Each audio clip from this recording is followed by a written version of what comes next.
tradicional. Come over here and let me know your name, boy. Your sexy smile got me checking for your seal. You caught my eyes and I'm seeing if you're single. Do you wanna get to know me?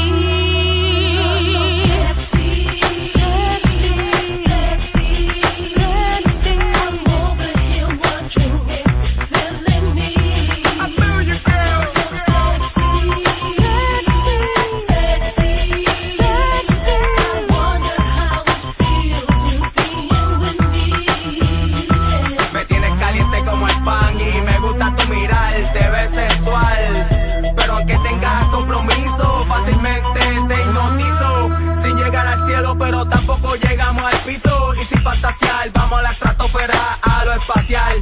Ponte el cinturón pa' que no te vayas a marear, porque este viaje te va a enamorar. Damn, Papi, nah, it's been on you all night. Yo, baby boo, you know that I got you. You know you are so sexy. Oh, by the way, what's your number? 508, I'm giving it away. Oh, for sure. Keep it on the low, alright? Kiana! Done daddy.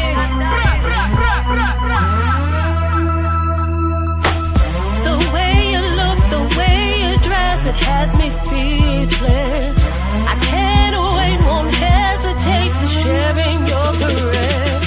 I get the butterflies when you're around me.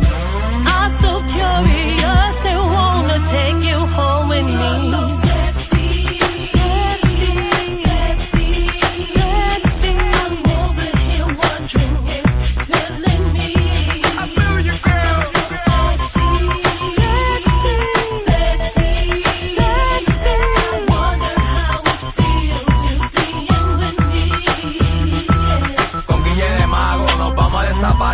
Llegando al mundo de la fantasía, para que te des de cuenta que entre tú y yo, mujer, el mundo vamos a recorrer en primera clase, para que nuestras pasiones se puedan desenvolver.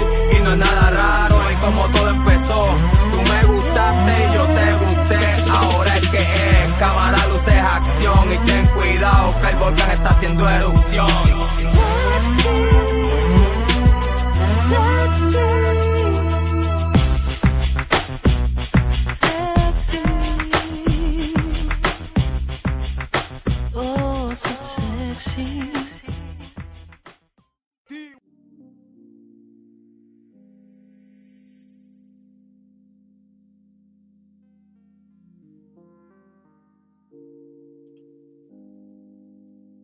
Big shout out, big shout out, big shout out. Good morning.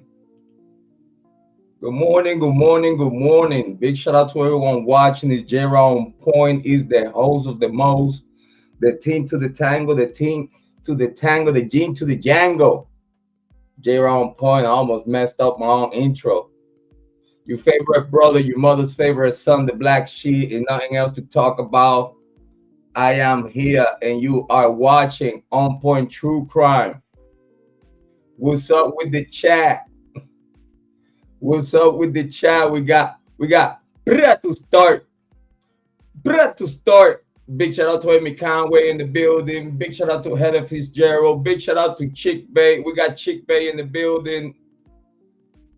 What a coincidence that I'm subscribed to Chick Bay.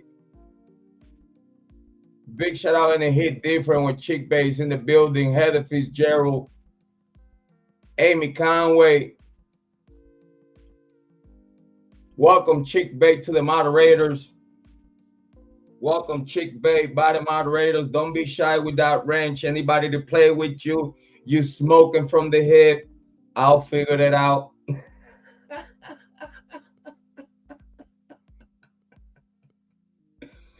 It hit different. Listen, man.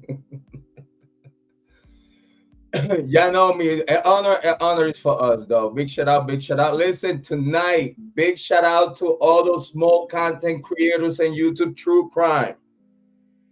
It hit different. Jrod on Point is sending a shout out to all small content creators in the YouTube True Crime niche. We coming up. Listen, a round of applause for you. Give yourself a pat on the back and a round of applause. It's like Heather Fitzgerald said, you'll develop your inner plumber. Yo, just make sure you click like, subscribe, and share.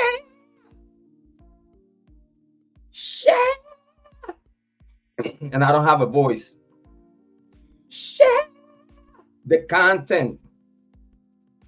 Listen, we got a surprise for y'all. We got a surprise for y'all. We got a special guest. Listen, y'all know the link is there. Listen, by the way, all moderators, subscribers, and members are more than welcome to hit the link. Y'all more than welcome to hit the link. Randoms to the show. Randoms to the show. Randoms to the show. Listen, don't waste your time hitting the link to troll or to play yourself. You'll get blocked. Listen, don't waste your time. Just I have to give you a fair warning. We got a special guest. We're gonna name in a second. We got a special guest that we're gonna name in a second. We're gonna surprise you because he's not in the title. It's not in the title. It's not in the title. It's not in the title. We had a special guest. You know how we do. Small channel. Listen, one more time. Small channels. Listen, if you under 10,000 subs, give yourself a round of applause. Give yourself a goddamn round of applause. Listen, we surviving around here, all right? We're surviving out here, all right? It's some of us that don't get a check.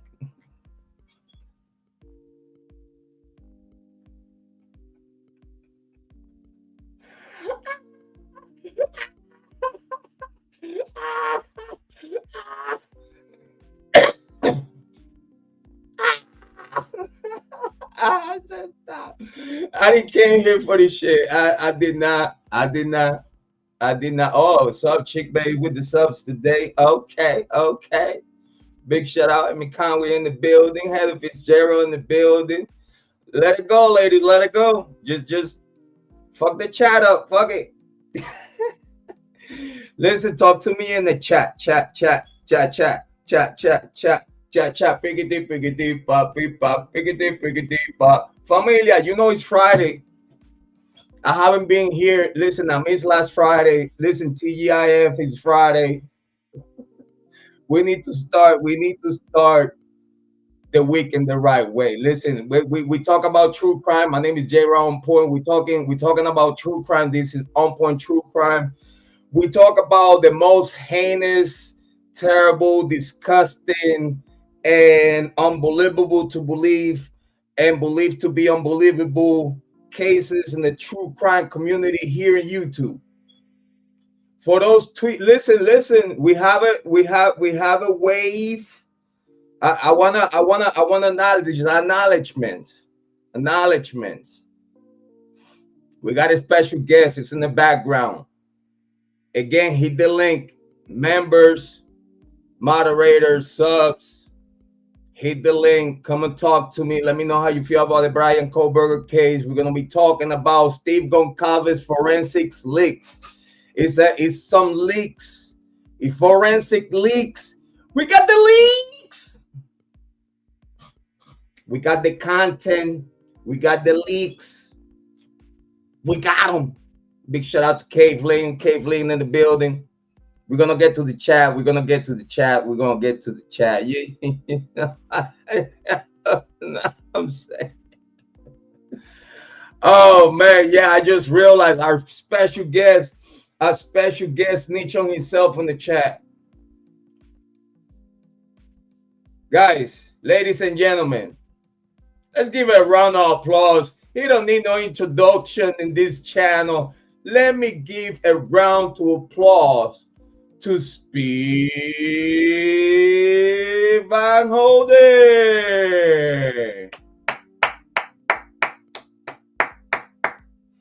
Big shout out to Speed Van Holden. What's up, man?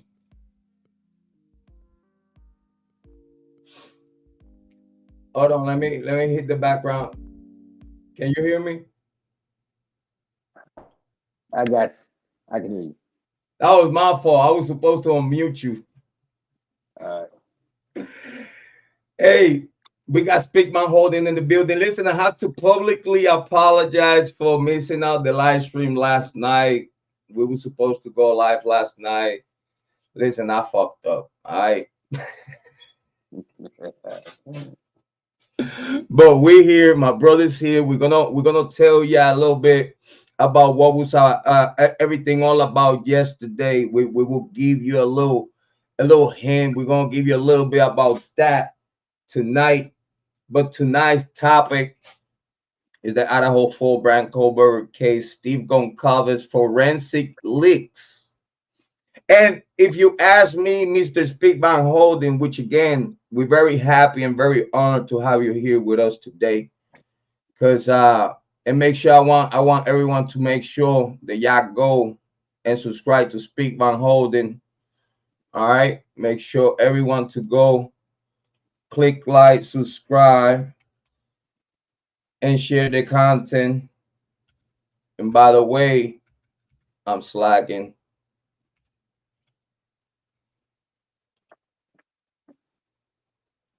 Make sure if you got any love for Speakman Holding and you want to buy him a coffee, send it right there to the Cash App Legacy Legal Asset 24/7. That's still your Cash App, right? Yes, it is. All right, guys. Make sure if y'all have some coffee, you know what I'm saying, you want to buy him a house, a car, you know, you want to fly him to Europe, you know what I'm saying, y'all make sure that y'all hit up Mr. Speakman Holding on Cash App Legal Asset 24/7. Big shout out. It hit different. I also wanna link his channel.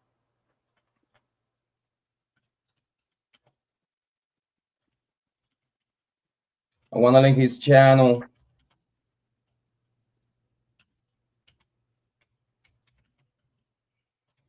in the chat. I want to send a shout out to all the moderators in the chat. Thank you for being here. I appreciate it. Make sure everyone go and subscribe to Speakman Holding. Already shared. Heather, if you're here, Heather, whenever you get a chance, please make sure to share your link. Thank you so much. We got Heather Fitzgerald doing great in the content. We got Heather Fitzgerald in the chat. We got Amy Conway in the chat. We got Kathleen in the chat. We got Chick Bay in the chat and many others to come. Big shout out. It hit different. Thank you so much, ladies, for being here today, early morning Friday. We're going to start the week in the right way, as we do. We got Heather Fitzgerald in the chat, the famous, the newest, the most famous and newest up-and-comer content creator in the true crime niche, being shout out by one of the best in the content, Hash Reality. Big shout out to Harch. Big shout out to Harch. You know what I'm saying? We're gonna talk about that in a little bit. We got my brother Speakman Holding. He got something to say to Harch, and we're gonna be nice because that's my guy. That's my guy. But we're gonna allow Speakman Holding in a second. We're gonna allow him to share his take on that opinion that he had about our fellow brother of another mother from the UK, Mr. Harch Reality. It hit different. Big shout out to Harch. Yeah. Congratulations for his 100K subs. Yeah, he about to get the plaque soon though. What you think? What you think about Harch getting? He has 100,000 subs. It's a big accomplishment though. Big shout out to Harch. You saying what I think? Yeah. You know what I'm saying? He been only for 3 years. He been only like for 3 years, bro. Like me and him started at the same time, and look at where he's at. Look at where I'm at. I already got a channel terminated because of motherfucking Idaho 4 and shit. I had to restart. I just met the mark of what that terminated channel have of 2,300 subs. Listen, it's a struggle around here in the true crime community, though. So let's give Harch a little proper for that. You know what I'm saying? And what you think, though? Okay, if you shut up, I'm gonna tell you what I think. I think it's a great job if he he turn out content regularly. So he worked hard, he deserved it, and if you work hard, you're gonna get the reward. Yeah. And you know what though? One of the hardest hustler, true crime hustler in the true crime niche right now is Harsh Reality. Big shout out to him. Videos every day. Big shout out to him. We appreciate his work though. But again, we're gonna talk about that later. We're gonna leave that for the top of for the top of this for the top of the second hour.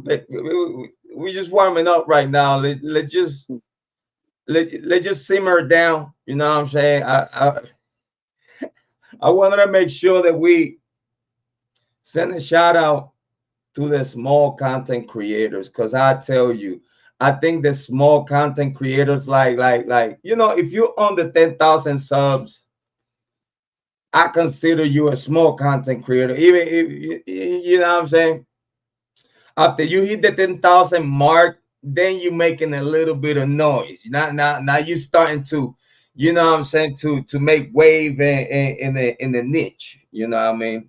But let's get to the chat real quick, because you know how I am. I'm very particular with the chat. We're gonna get to the meats and potatoes of today's conversation. Steve Goncalves, forensic leaks, and not just forensics. Because if you ask me, Steve Goncalves has leaked some other things that we're gonna talk about that in a little bit, and also today, within the topics of the meat, potato, rice, and beans.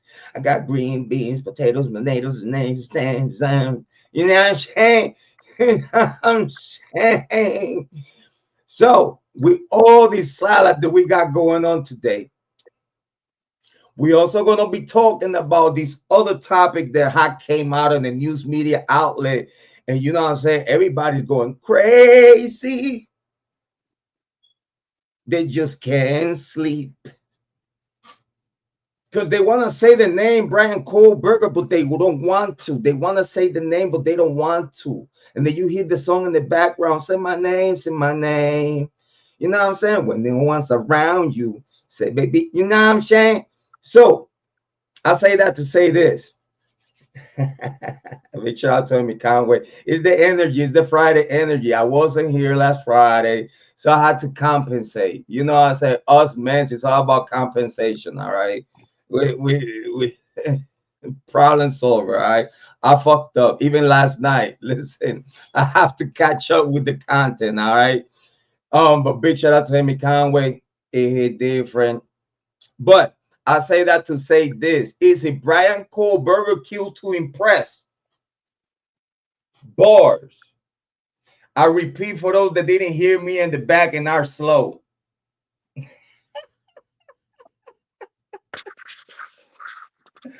The Bryan Kohberger did kill to impress. That's going to be a topic that we're going to be talking about this in a little bit. Let's just warm up today's day. Mr. Speak Van Holden.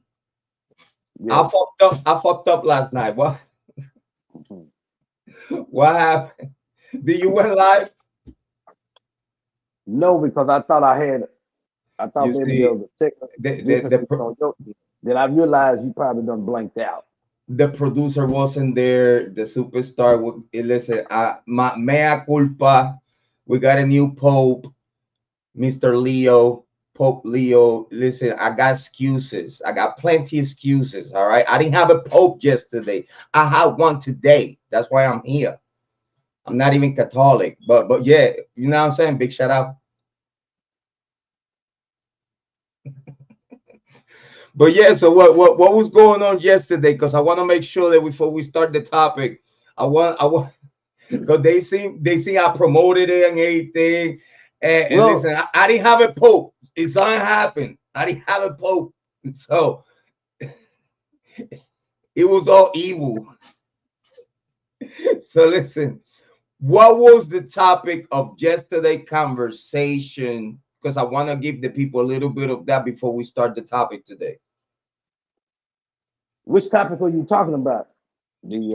About whatever you was about to talk about yesterday. I was gonna be. Yesterday, I was supposed to be clarifying the immigration policy for the community of people that need it, because you have a lot of attorneys out here, law firms. They are scamming the people, making them believe that they can become citizens and bypass a particular step. But we're going to save that for another day. My question to you is, right? Does that have anything to do with judges stopping the whole, or trying to stop the whole procedure of Trump just sending people, just send them out with no type of due process? Well, So like the lawyers try to make him believe they're like, yo, I help you and you will stay here, but they still get chipped out after they yeah, get some kind of.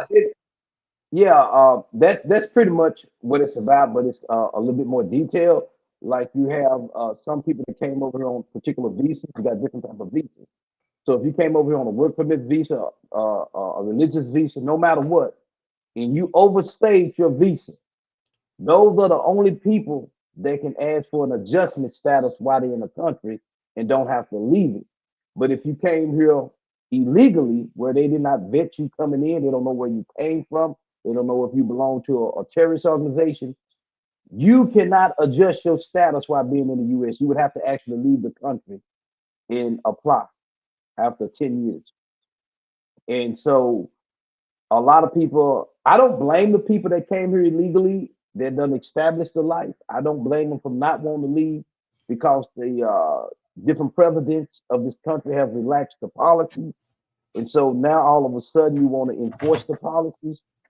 And as far as Trump going, he's basically saying that people over here illegally don't have a right to due process, and that he can send them anywhere he wants to send them. So that is the argument that he's making in the court, saying no, you just can't. If somebody's from Mexico, Venezuela, or Canada, you can't send them to Egypt. You can't send them to Saudi Arabia. You can't do this. So that's a different that's a different flip of the coin on the subject. But yeah, that's pretty much it. You know what? But I tell you that. I'm sorry. Go ahead, brother. We'll get into the details of that in another live. You know what though?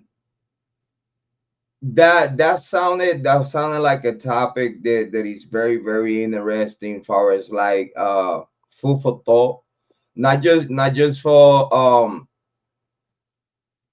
the humans that are going through the immigrational situation in the United States of America, but also the United States citizens, for us to be informed of information that they probably could help someone around everyone and anyone that listen to the information. You know what I'm saying? Like, it's always good to share good information with the community.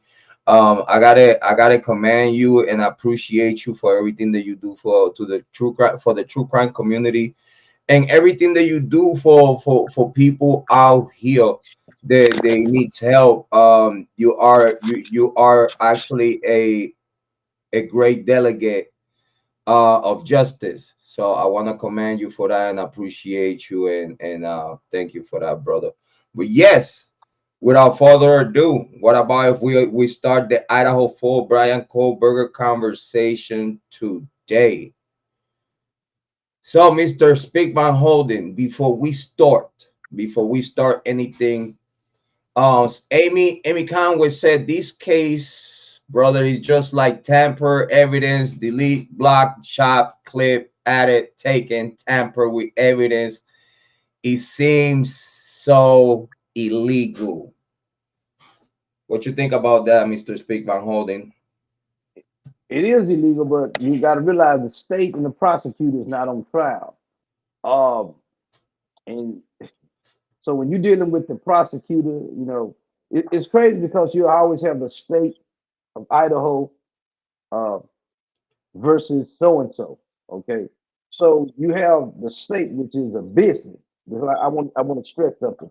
Every state in the United States is a corporation, and if you notice, it say the state of Texas represent. I mean, whatever state you in, Idaho, Virginia, it always say the state, which is a corporate fiction. It's not It's not a human being. So you got to realize you're going up against a machine, and the prosecutor, they don't like holding the prosecutor responsible for a lot of things he's doing in the pursuit of prosecuting these cases. Yeah, I think, yeah, most definitely the evidence, like I said, I know for a fact there was no DNA on that knife sheet. Can you repeat that for us, please, for those that are slow in the back? I know for a fact there was absolutely no DNA found on the button sheet of the knife. The knife sheet, there was no DNA.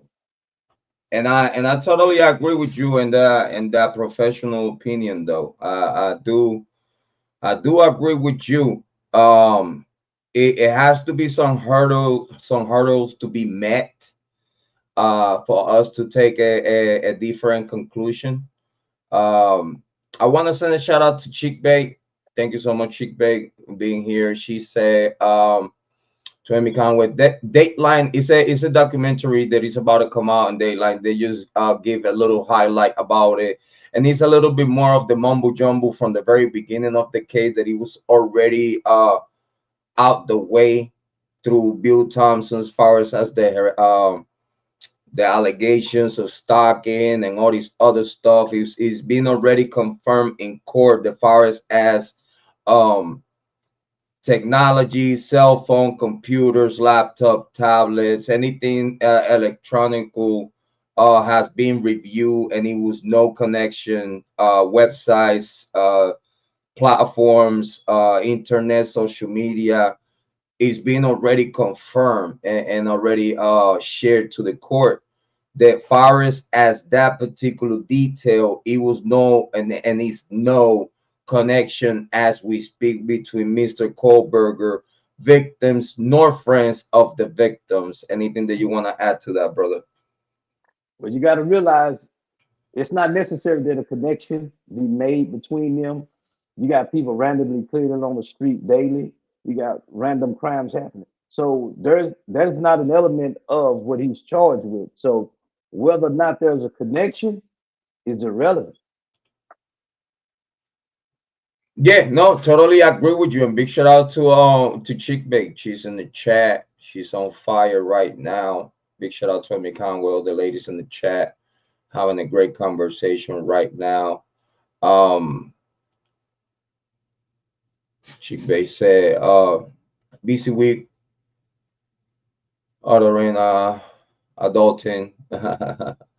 But yeah, still watch the segment, but oh, okay, got it. Got it. She said occasionally she get out of her shell and pop up. Big shout out, big shout out, big shout out, big shout out. I want everyone, please make sure to go and subscribe to Chick Bait. Make sure y'all go and click like, subscribe to Chick Bait. Amy Conway say it's criminal in my opinion. No report facts. Hitler is appalling too. What's your take on Judge Hitler though? In regards to what? In regards to, well, let's say it's always a action and a reaction in court. Far as have you, far as his performance, far as performance. And the rulings that we have seen from him, he has denied more than whatever he has granted. Do you have any take on Judge Hitler? Just like all these judges in any particular court that you're in their county, they are more concerned about being sued. For example, if Kohberger was not found guilty, that opens up the door for Kohberger to sue them. But let's be honest. I mean, just my opinion, he will be found guilty because he is guilty. But you got these judges; they are all pro. Most judges are pro prosecution. They want to see the prosecution win because remember, it's the state of Texas versus Brian. Excuse me, the state of Idaho versus Brian Kohberger. The judge is part of the state of that machine, just like law enforcement. They're part of that machine. So anytime you are versing them, of course, they want to win. Every judge that sits on a bench that hear a criminal case is pretty much biased for the prosecution. This judge don't have no previous experience with this type of cases. He only has done nothing but civil shit. Well, you have to understand, even though the concept of law, he understands the concept. He has a legal background. He doesn't have to have hands-on experience. Uh, Dude, I never stepped one foot in there in law school, and I understand it like it was nothing. And so I can't allow that to take from him. But like I said, most judges, they're pro prosecutor. It's something very, very interesting about that, right? Because we have, all right, this biggest case in the docket, the Idaho 4, the death of Kiely, Maddie, Ethan, and Sana. Rest in peace, their souls. 4 young adults that went to college to get a higher level of education and looking for a future in their life, not just for them, but for their immediate family members and loved ones. And then we have the alleged suspect, the defendant, Bryan Kohberger, being blamed. And as Mr. Speak Van Holding has made very clear a few seconds ago, that he said that he did it. He's guilty, and they have the right guy. So for us to take those conclusions, then we also have to take a look at other things in the peripheral. For example, how come that with the biggest case on the docket, they actually, let's forget the docket in true crime. Let's talk about the locality in Moscow, Idaho. Let's put to the side the multiple death.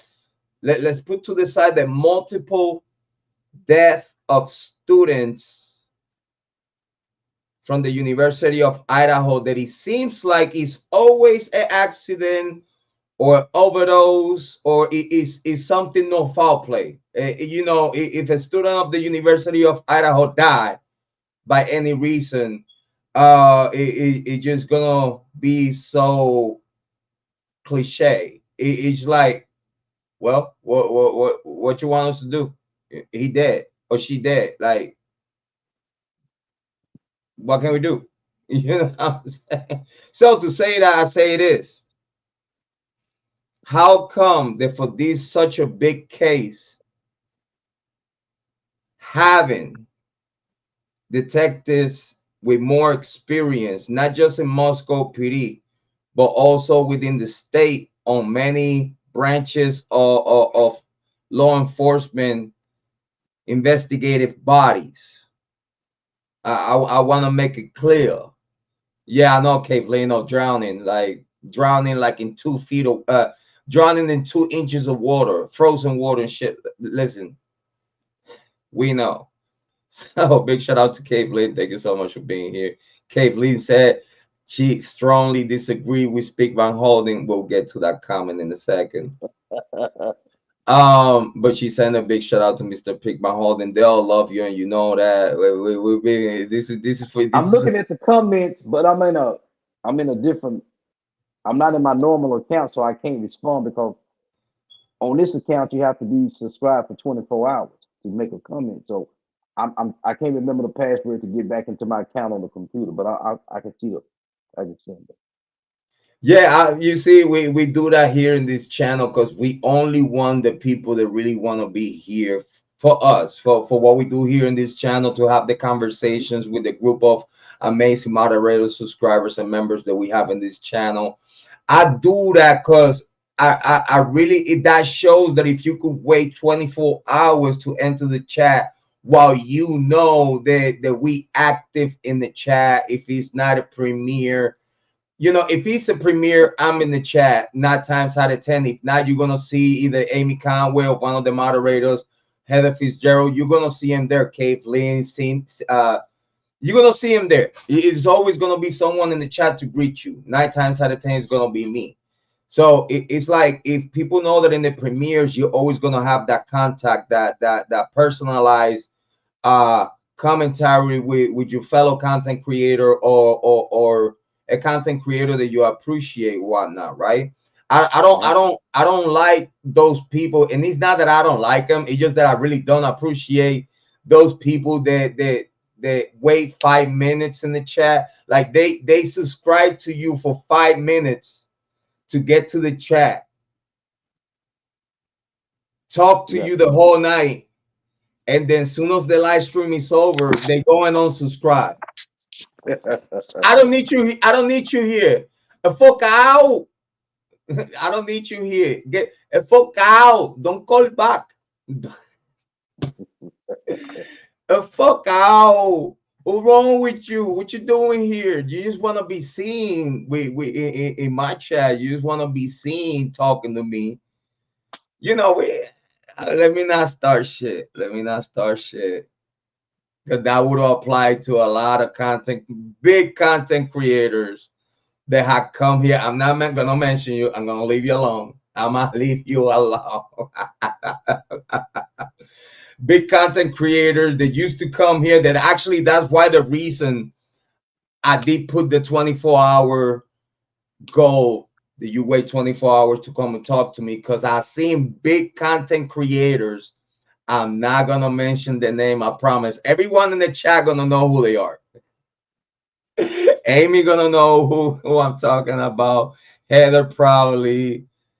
Kiely going to know. Cindy going to know. Listen, like the all-timers here, I don't have to mention, like, I just have to say shit and they already know what I'm talking about.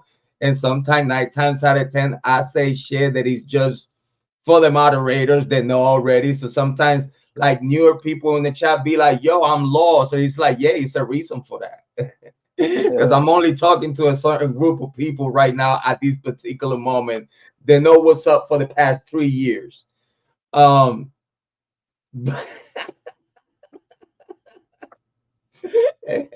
Heather is wilding.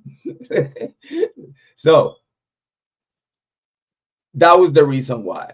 Listen, man, I do appreciate big content creators coming to talk to smaller content creators, which they don't have to. You see, they don't have to. You know, I consider you a big content creator, Mr. Speak Van Holden, and it's like, y'all don't have to talk to no one below you. Pause, no Diddy. You know what I'm saying? Here's how I look at it. I don't care if you got 1 million, 2 million subscribers. A lot of them got subscribers, but I don't think their content is like analytical enough. So I could care less of how many subscribers someone has, but I want to know how you coming from up here. Right. Because if I turned out content daily, trust me, my subs will grow. But I'm kind of boggled down with a lot of other things right now. Right. I tell you what, we waiting for your content patiently, as always. We appreciate your content. But yeah, it's like, I see like big content creators don't have to come and sit down and talk to smaller content creators like ourselves, and then when they come and talk to you in the chat and acknowledge you and come and chill with you for a little bit and whatnot, like, all that is cool. But it's not cool that if you cool with me like you say you are, and you in my chat, you even have a ranch, you're a big content creator, and you even have a ranch on my chat and all these other good shit, that we appreciate you, we welcome you, and we treat you as one of our own, right? It's not cool that you go and unsubscribe right after you leave. You know what I'm saying? It just, that's me. That's just how I see it. I'm subscribed to a lot of people, and believe me, for me to unsubscribe, it takes a lot. Because 9 times out of 10, when I subscribe to someone, is the type of people that I feel that I could have in rotation on my timeline. You know what I'm saying? It's people that I feel that either I could learn something, or people that I'm entertained by their content. You know, that I could appreciate the viewer. I appreciate the view that they present, or whatever concept that they bring on their channel. So I subscribe. When I subscribe, it's a thing that I'm giving you the chance to, do your thing. I'm already impressed enough to like hit the subscribe button, and what I'm seeing, I think is substantial and digestible enough for me to keep coming back and see how it go. You know what I'm saying? That's how I do it. So this is why I don't do the 5-minute way and all that, because again, if you see a content creator in this chat like Heather Fitzgerald, Chick Bay, many others like Rock Chalk, and many others, Big Bang Holding and whatnot, it is content creators that actually they appreciate us. We appreciate them. We love to have conversations with them, even though if we disagree. Like a lot of people be like, yo, Jrod is like, well, if you disagree with me, fuck you, don't talk to me, don't be on my chat and whatnot. And he's like, it's not about that. Because they call me Kohberger and all this other shit. I've been telling people, listen, I could give a fuck about Kohberger. It's not about him. He's in the fucking way to justice. He it's like Spickman Holding all routed up. It's like he out of here. He cooking all this, and I'm over here thinking like, no, he's on the way. He's the obstacle in the way to justice for these 4 young adults, and it's like prosecution and the state is only playing with their food in court, while they know they ain't gonna get nothing out of that, but they just needed time to not just let evidence disappear from the house, let a lot of things happening behind curtains. That is the whole only reason why they needed a warm body. Again, we could disagree and agree, disagree, but they just needed a warm body before the vacations, before the students of the University of Idaho had to come back from Christmas break. They needed a warm body. They didn't give a fuck who the fuck. It could be Kopaka, it could be Kohberger. They didn't give a fuck. They killed one and trapped the other. But they only needed a warm body to put in jail, to then have the students comfortable enough to come back and make a non-issue and make it look like, hey, it's safe, everybody could come back with, and then that way the money fluctuate wouldn't be affected by the lack of students in town. Can we agree or disagree on that? Yes, but that would kind of be irrelevant to the fact. But I want to ask your subscribers and you, if Kohberger is innocent, why is he making mental health part of his defense? No, that's the thing. He's not making it part of his defense. He's literally fighting the narrative that the prosecution is trying, or it will, or possibly present. They get that out of the narrative that is being put out there. Again, they fully aware that everything that is out there in news media outlets. Let's talk about legacy media for a second. Legacy media, news media outlets, Court TV, News, like News Nation, big content creators in the true crime niche that we seen in these type of shows, and either other content creators that are pretty big, believe that Kohberger is guilty and whatnot. Let's talk about those real quick. These people, the narrative that they offering to the public is based on the state narrative for favors, for future favors or present favors. Is all what you could give me and I give you. For example, everything that is being shared is so negative. You don't see a middle ground with that. That's not even human. Like, let's be clear. Let's talk about human Just regular human behavior. Regular human behavior. We're not gonna go too left or too right. Regular human behavior when we know what's right from wrong. Let's take it there, right? You as a human, when you are listening to the TV or you're listening right now to what we're talking about here, you could see, identify levels of fairness, levels of injustice, levels of creation, levels of imagination, because you could see and relate and understand and feel the tone, the pace, how we talking to you and whatnot. Humans, normal humans, regular me and you humans, when someone is talking to them, and for example, they get only, not even meats and potatoes, they only get whatever is being said out there from all sizes, right? They hear the innocent side of thing and they hear the guilty side of things. Don't you think that by now, after almost 3 years, we have heard it all? No. Whatever, or what is available, far as Okay. whatever is not gagged. We're talking about the public information that has come out from legacy media and big content creators and the platforms, and also the conversations from both sides. We have heard all the theories from one side and all the theories from the other side. If you realize, nothing that what is being spoken at this day today is new. So are you contending that Brian Kohberger defense team is not saying that he has a mental issue that they like to put on as his defense? No, Autism. in this particular motion, right? They didn't want it, that particular physical deficiency, to be used against him in court. Okay. Yes, but Go ahead.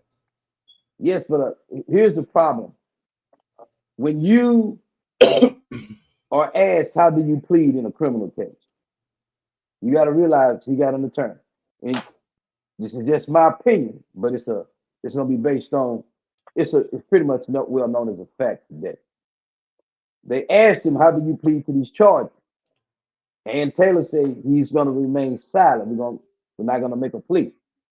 Normally, when this is done, and the only time that this is done is when the defendant and his attorney know that they have everything to convict him on. Now, once again, a lot of people saying you got DNA here. They got the wrong guy. They got the wrong person. But here's my theory. They got the Kohberger through that Amazon account that one of his family members went back and started looking through. And they say, look, this is Kohberger. This is why no one can explain how the FBI got involved. Because once once the family turned on Kohberger and say, look, check into this guy. This is when they passed it off to the FBI to try to make it look like they don't know anything about it. You can't have a knife sheet and you work at STRS a DNA search on it, but it comes up with nothing. There's nothing to test after that. So they got the right guy because nobody's looking at it like I just said. Kohberger family gave him up through that Amazon account. And all they had to do is say, hey, you know what? This is our guy. We just have to do a parallel investigation, meaning we're going to make up that we got to him a different way. See, no one today can explain this is not a federal case. How did the FBI become involved? Now that you mentioned that, though, you see you see, this is why we're here. This is why we're here. I like that sharpness of the conversation that you bring to the table, because we was actually talking over the phone about it. So you said that a sister possibly talked to the officers, FBI, whatnot, Moscow PD, They and did. gave a heads up to authorities saying that I believe that my brother could have done this. Can you elaborate on what you're talking about? Because we have just, sorry to interrupt. We have a lot of content creators in the chat, and we got content creators that they don't come to the chat, but they watch. That's why you see more people watching than the people in the chat. And I know it's content creators that don't want to be political. Hey, I don't like Jrod Point. He cursed a little too much. You know what I'm saying? Let's not. But they come here and listen because they understand that we do homework to a point that we are very on point, and if we're not on point, we are very close to it, and we like to keep it like that for consistency. But for those people that are listening in the back and are slow, what you mean with you think and you believe? Because the Amazon situation, and way before the Amazon situation came out, you always talked to me that you had a theory about a particular family member, in this case the sister, having conversations with authority because she was suspicious of her brother. Can you elaborate, please? Okay, you know how you have siblings. You got Kohberger. I want you to just try to picture this here. Based on what we know about Bryan Kohberger, he got two sisters. He the only male in the family. Bryan Kohberger's gonna sit back and have a conversation with his sisters on how he would like to commit the perfect crime or do this, theorize. They've been taking this in down through the years. So hold that thought. So you mean as that you believe that this is something that he always had it on his mind, like it was kind of like a fantasy to him, please?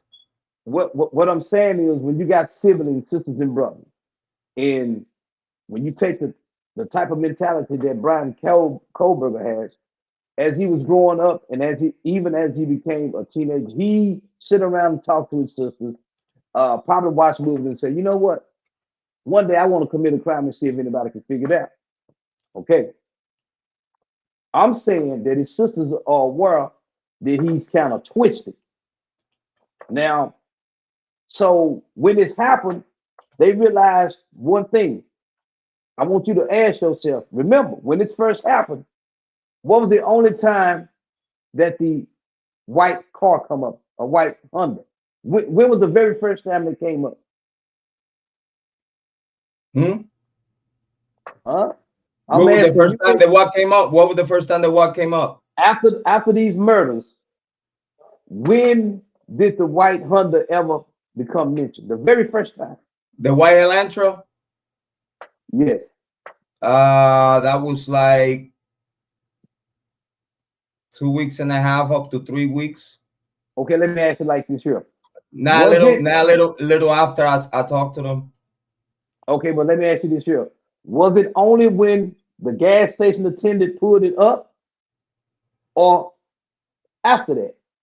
Nah, when the conversation started, they already gathered, they already had a FBI analysis of a year of a vehicle. Okay, so when by the time they say something, they had already video and like stuff. Well, here's the problem. You keep mentioning the FBI. This is not a federal case. So how and why did they become involved? This is a state case. They were assisting the Moscow PD though. They requested the assistance of the FBI in this case. Okay, but at what point did you feel like? At what point in this investigation did you need the help of the FBI? Pinpoint it. At what point? Because it goes back.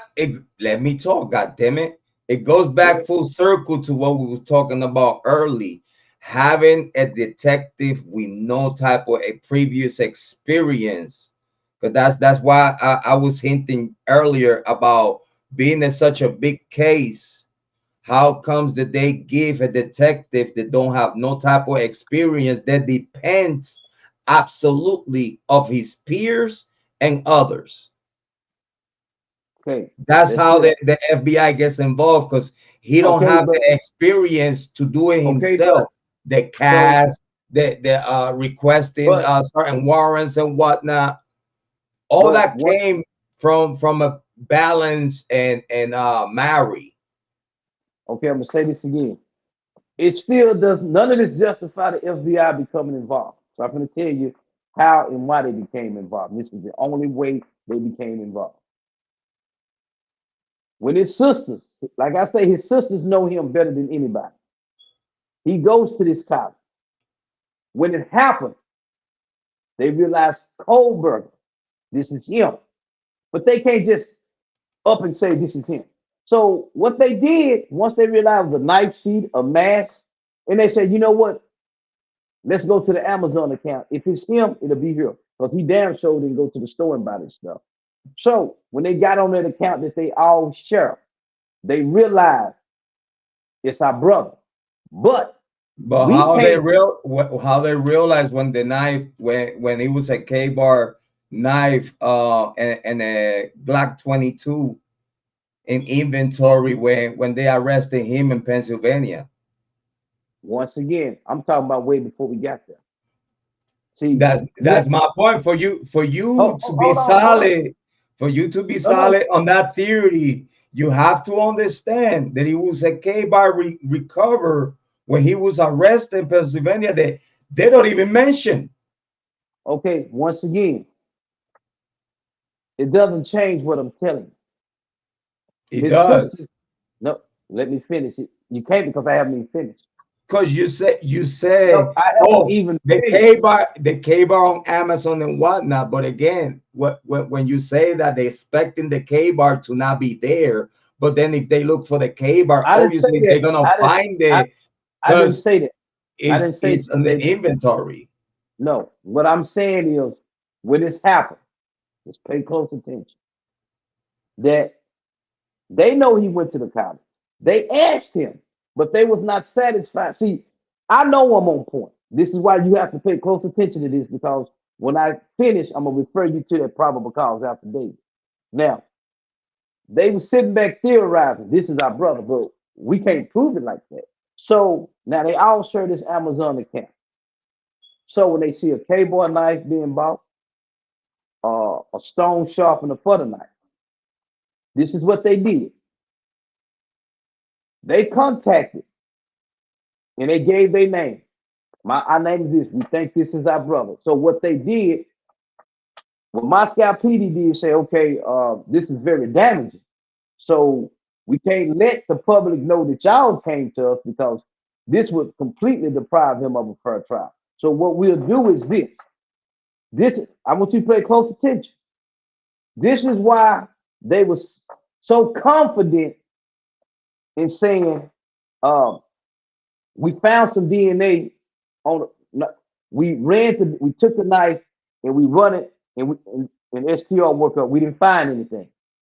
So they sent it to Texas. They didn't find anything. Remember, there's nothing there at this time. So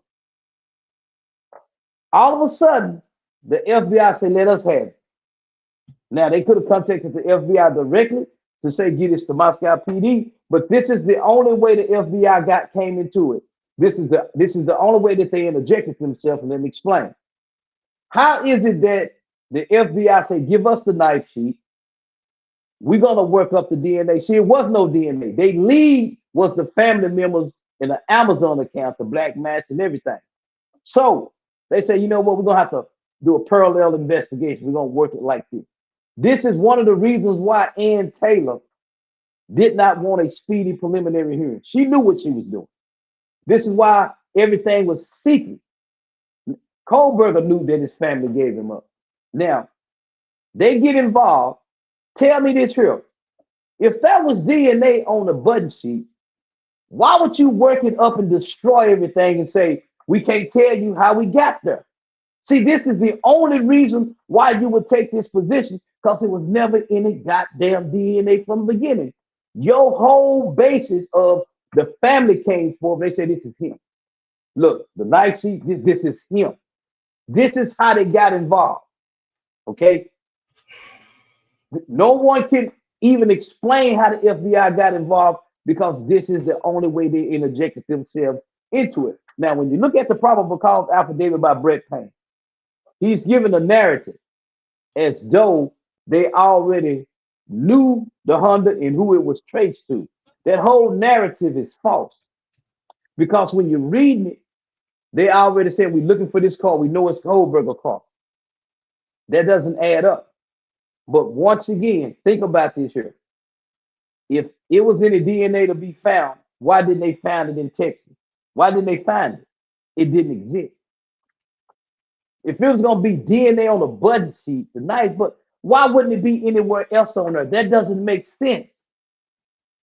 And this is what a lot of people don't understand. Why you think his family don't go visit him and talk to him? How the hell are they gonna talk to him and he know that y'all gave me up? Bro, your theory, it died right there. You can say it doesn't make sense, but you no, bro. Let me talk. Okay, cut it out. Let me talk now for a second. Because I let you already talk for a little too long.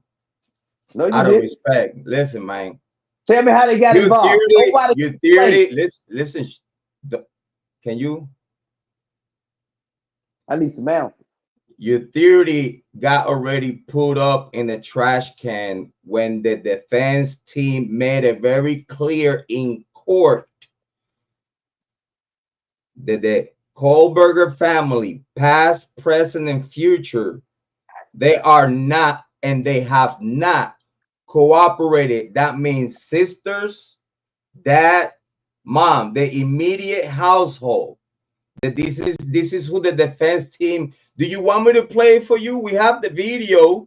But if I do that, you're gonna feel a little embarrassed, and I don't know. I don't want to do you like that. I don't want to do you like that because your common sense on the Kohberger family was already put out the window, especially when Judge Hippler granted in favor of the defense team and Brian Kohberger to have his family in court through the procedures. Okay, so also you say like, oh, but why the family don't go and visit him? Why they don't go to court? Well, guess what? That was already also explaining court through the defense team to the court and made it very clear in court, not Speak Van Holding, not Jrod Point, in court. The people that know what's going on, they already made it clear that they support their son to the 100% and they going through something terrible in the same way the family members of the victims. They also refer to they have not the financial means to be traveling like that and change their life for whatever is going on right now. They are not in that monetary financial situation to change their life and just move to Ada County and figure it out what's going on with their son, because that's at the other side of the nation when they have things going on in the East Coast. Like that was set in court. So that right there, I was so very pleased of hearing that in court, because that automatically shut down you arguing about the Kohberger family. So let me say this. The other hole of the Amazon. Again, not just the K-bar, not just the K-bar Sheath. Not just the K-bar that he was found with the Glock 22 and many other things that he was taken out of the Kohberger family's house that they don't even want to declare. Why? When we already heard the list of what was put in inventory when he was arrested. It was a K-bar, we a knife, a sheath, a knife, and it was a Glock 22 with many other items. I remember that very clear. But the problem here is that Amazon stuff happened 8 months, almost a whole year, way before the killing happened. So you tell me that Brian Kohberger bought a K-bar with a specific purpose of utilizing to fulfill a fantasy of killing someone someday? Can I ask you just make it make sense for a second, because that's 8 months, almost a year before the killing. Let me ask you. See, you keep going down the road that he had this fantasy. I never said he had a fantasy. Now I'm gonna say this again. You are under the erroneous impression just because the defense say something in court, it's the truth. Just like the prosecution. It's more truth than whatever you talk about. It's more truth. Let me it's finish. more truth than whatever you talk about because it's in court records. Are you gonna let me talk? No, because I have to interrupt you when you're trying to make the people think something that is not. I can't make nobody think anything. I can only give you my position. If me giving my position will make you think something, it is something wrong with the way that you are thinking. Now let your position must be based on facts. If your position is based on your gut feeling, no, out of here. You're the one out of here, not Kohberger. You. I mean, are you afraid to let me talk? What are you afraid of? Bro. Go ahead. Okay, the boogeyman is coming. Check this out. I'm gonna hit you over the head in a second. You are under the erroneous impression that because the defense said this in court, that it's the truth. Let me remind you that the prosecution, the Moscow PD stated that when these horrific murders happened, Bethany and Dylan Morrison was asleep. But that was not the case. This is what they put before you. Okay. So we found out they was up actively texting while this was going on. So I don't give a fuck what the defense went up in the courtroom and said, what his goddamn mama said, or what they said. I'm telling you, it don't add up.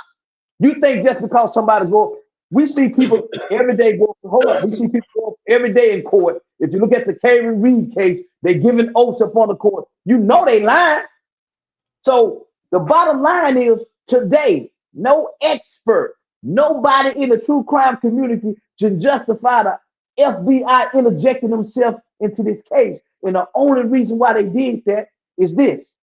I took science in school. This is how I know when they go to touch DNA. I know about DNA when I was in the 8th grade. Okay. So you saying it's on a knife button sheath only? You're not making it was never there. And this is the whole reason why, like from the beginning, you said, and a lot of people thought, oh, Ann Taylor can't go to a speedy preliminary hearing. She needs discovery. No, she don't. Because guess what? Discovery is an ongoing thing all the way up to 30 days before trial. So you don't need discovery. And pretty much throughout this case, they had secret hearings. Why do you think them hearings were secret? What was they trying to prevent the public from hearing? See, hold up. Had Ann Taylor had a speedy preliminary hearing, let me explain something. Do you understand the rules of evidence in Idaho, a preliminary hearing? Do you understand the rules of that? Well, let me brief you on something. This is what a lot of people don't know. When you come to Idaho preliminary hearings, when it comes to certain things such as the evidence, the DNA, ain't no hearsay. Whoever worked this DNA evidence gotta come up in the court and testify at their preliminary hearing. This is why Ann Taylor waived it, trying to make it think, oh, we're gonna have it later. She knew it wasn't gonna happen. See, Ann Taylor, like I said from the beginning, been working with them. They have to hide the way they got to the prosecution. If you look at Ann Taylor, she keeps saying, Judge, they hiding how they got to him. I don't know they had, but she already know. That's why she's been paid $1 million+ to go along with this. So I'm gonna break it down again.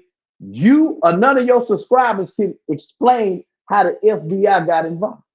But you know why we could explain? No, you can't. How we're gonna shut down all that shit that you talking about. Look at the chat right now. Look at the chat. We're gonna shut down all that shit about the Amazon bullshit, all that other bullshit. We're gonna shut all that shit down because it's one hurdle that your people in the prosecution need to jump over. You know which one is? What is it? And it's right here. What is it? Right, it's right there on the chat. It's right there on the chat. The K-bar knife sheath serial number location varies slightly depending on the type of sheath, but generally it's found on the sheath itself and not the knife blade. Other words, all that shit that you talk. No. Now you let me talk. All that shit that you talk about the Amazon shit. Now you gotta eat that shit, because if that shit is even helpful, if that shit even helpful, and that receipt on the Amazon receipt, you gotta have a serial number that has to match to the sheath where the DNA allegedly was located at. Now, how you like those apples? Okay, let me give it to you. Now, first of all, at this point, they never found, forget about the knife sheets. They wasn't killed. Hold up. They wasn't killed with, they haven't even found the knife that was allegedly used. So that's the problem right there. But let's be clear on one thing. What you just said is irrelevant. I'm going to tell you why. Because they haven't found for modern K-bar Junk 8 Commando knife, the serial number is found on the sheet, starting with the letters EK, followed by the 3-digit numbers. So in other words, all that shit that you talk about, the Amazon shit, now that receipt of the Amazon and the same shit that you talk about has to match. The serial number on that receipt on Amazon has to match the sheath in that room for even that receipt even be taken in consideration, because then now the prosecution have to show the receipt. And if that receipt, the serial number of the sheath, which is in the sheath, not of the knife, doesn't match the sheath that he was in the room, they can't even use that shit. Okay, once again, you saying if. So you no, what you mean if it is? Hold on. You could search this shit. This is legit. You could Google it. I'm telling you, the serial code. Hold on. Is on the knife sheet. First of all, you're getting ahead of yourself. They wasn't killed with a knife sheet. They was killed with an unknown knife. It don't matter. They're using the knife sheet. They're using the knife sheet to pinpoint DNA and pinpoint Kohberger in that house. In other words, if you're trying to use the Amazon shit, which you whole not with one shit right now, and I get the pleasure to doing it myself in front of all these people, okay? Because this is why I brought you here, because I need to teach you at the same lesson that you think you're teaching people with facts. The facts are for you to say all that yak that you say about the Kohberger family based on the Amazon receipt. You the one that has the hurdle to make sure that what you're talking about, it makes sense and is proven ground. In other words, you ain't even knew that the knife sheath had a serial number. I bet you that. I bet you that you ain't even knew that, because you would have brought it up. You brought it, knowing you how I know you. You would have brought it up. Listen, you keep talking about a serial number on a knife sheet. That is not the murder weapon. That is irrelevant. We're talking about the Amazon receipt. Hold on. For you to base yourself on the Amazon receipt, now you got to match the serial number of that sheath on the receipt with the one in the house. Do you understand that? Do you understand that? For you to be able to use it. Now, once again, you said, "Oh, he bought this K-board 8 months ago."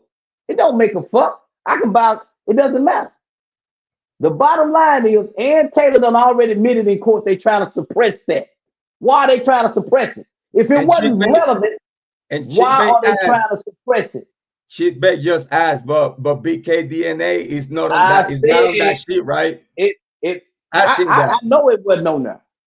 All right. So if his DNA was not on that sheet, and you know that for a fact, as you already testified, or at least share with us, right? In your opinion, all the Amazon theory and the Kohberger family helping the FBI, it goes down the trash. No, when the receipt that you are talking about, and you basing yourself to have that conversation, that receipt, that serial number on that sheet, on that receipt, has to match with the with the alleged sheath inside of the house. If that receipt doesn't match the serial number of that sheet in the house, they can't even mention it, bro. Now let me ask you this: if this is the case, why haven't Ann Taylor Motions mentioned this and have it thrown out? You're not making sense. You make an argument that Ann Taylor Amazon receipts. You make an argument that she has Amazon receipt of 8 months, almost a year before everything happened. Don't mean nothing in this case, bro. Listen, are you nuts? It don't mean nothing. You bought a K-bar. You bought a K-bar that he has a serial number on the sheath, that it could be proven that it's not the same sheath that is found inside of the house. Case closed on that shit. Case closed. No, it's not over. It's over. Because if the serial number on the receipt does not, I don't know. Are you drunk? For you to use that receipt, for you to use that receipt, the serial number on that receipt of the sheath have to match the sheath inside of the house. If not, you can't even fucking mention it, bro. I'm gonna say it again. Are you contending that they was killed with a knife sheath or a knife? The knife sheath is what is pinpointing Kohberger in the house. You're basing yourself on something that it has no relevance on this matter. What we're talking about, is exposing a flaw in your theory for you to learn something, and hopefully, if you learn after I just prove you that your theory is not relevant in this case, for you to learn a lesson of be like, damn, at least Jrod gives a fuck about me enough to see that I'm wrong on something, because he has done the homework. I haven't, because obviously I'm talking all this yak. But then Jrod is my boy to the point that he don't want to keep seeing me say stupid shit, bro. Let me put it like this here. I know I'm correct, period. Hands down. I'm gonna tell you why. You making arguments that Ann Taylor haven't even made. Therefore, what you saying can't be a fact, because if it was a fact, she'll be making an argument. She haven't. So what on earth are you getting that from? Because I'm smarter than Ann Taylor and you at the same time. That's right there. About? That tells me everything. Now, once again, obviously, as the chat, if obviously I sound smarter than you and Ann Taylor at the same goddamn time. The issue is not whether, look at the chat. Fuck what I'm saying. Listen, the issue is not whether you sound smarter than me. That's not the issue. That's not where I'm going.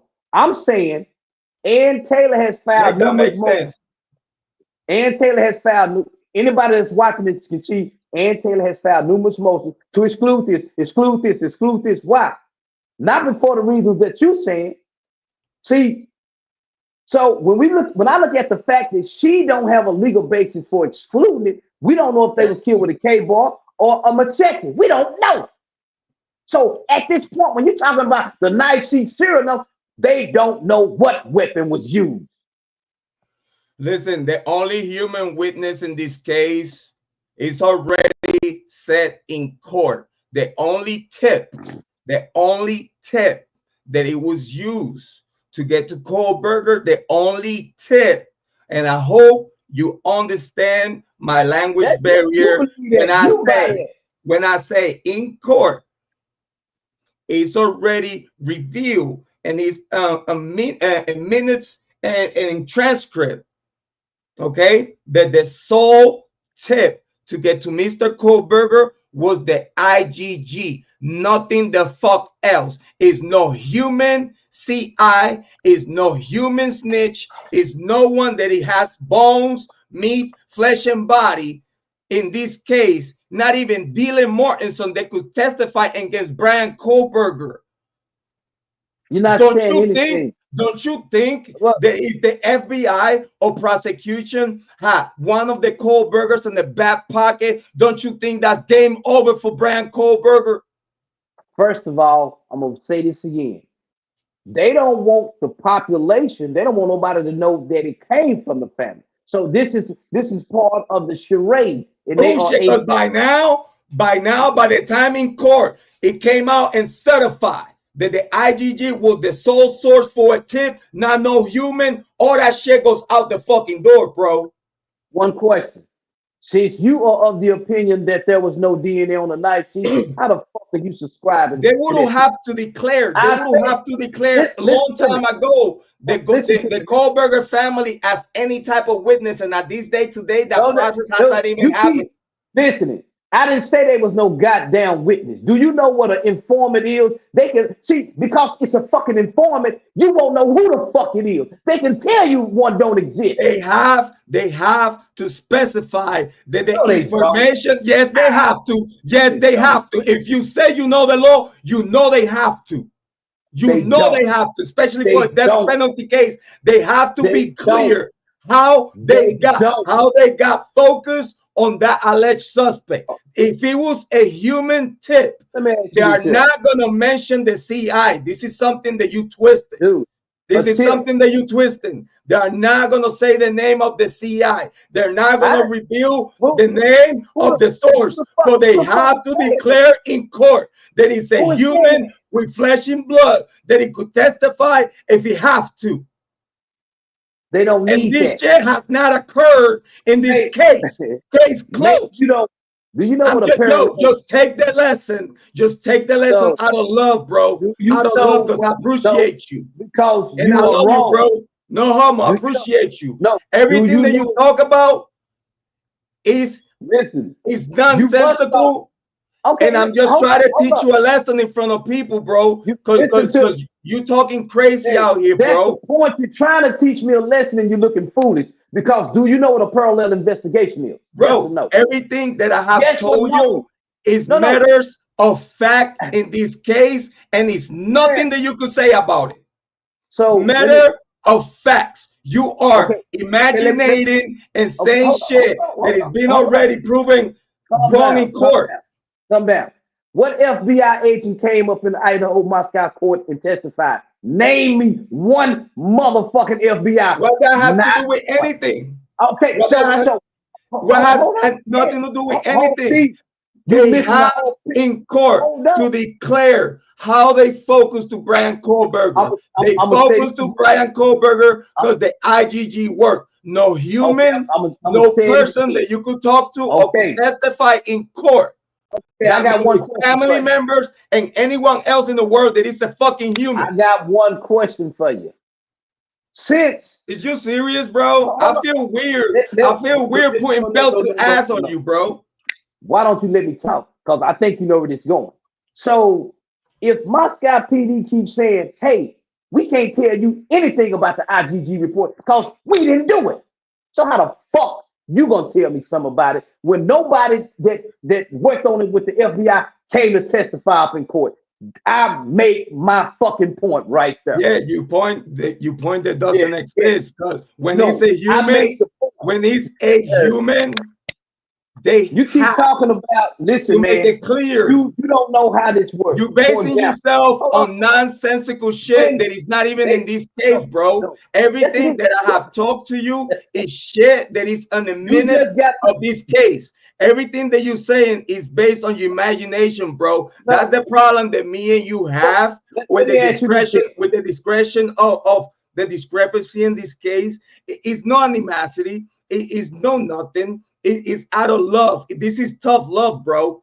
Because I told you in the beginning, as the chat, bro, everybody been telling you, you don't make no fucking sense, bro. You're not making sense. See, I don't care about if I'm not making sense, it's gonna be shitload of people in the chat that are content creators just like you, telling you that they disagree with you. That I've been on point from the beginning of the fucking case? Why every nothing. Nothing. You're on point on what? On nothing. When I just prove you that everything you've been saying, imagine it's being already proved wrong in court. No, it hasn't. So I'm telling you about facts that it came out in court. You're talking about your imagination and what you think. I'm only hitting you with facts. I'm not hitting you with what I think, like you are. I'm hitting you with facts. I got a question for you. So let me ask you this here. You saying simply because Moscow PD went in court and said something, that's a fact. Is that what you're telling me?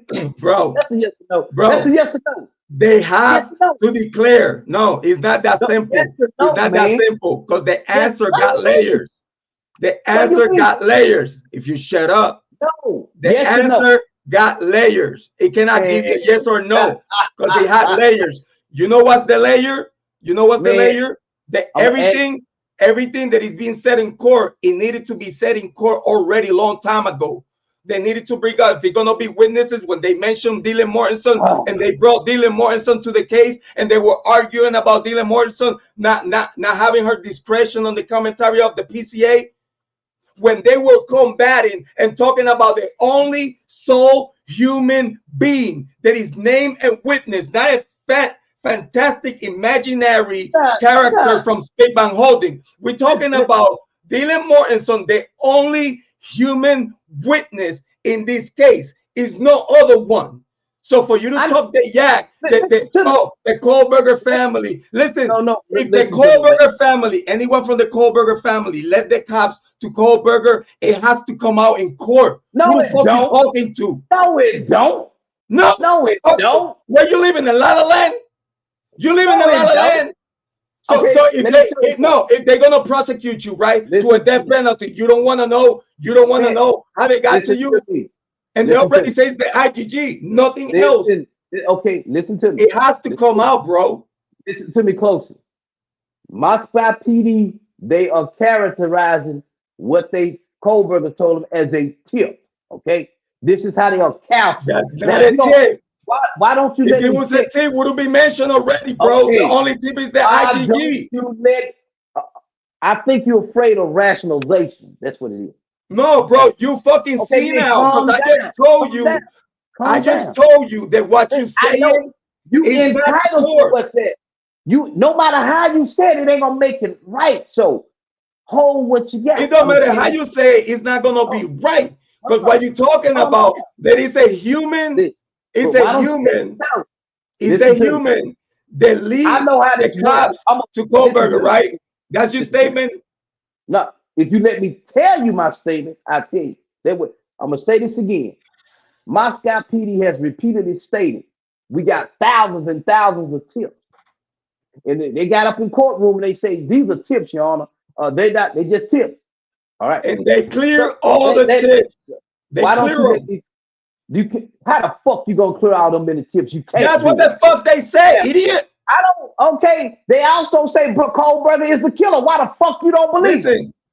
The only tip, the prosecution say they got the right guy, so why the fuck you don't believe that? In court is from an IGG, not no human.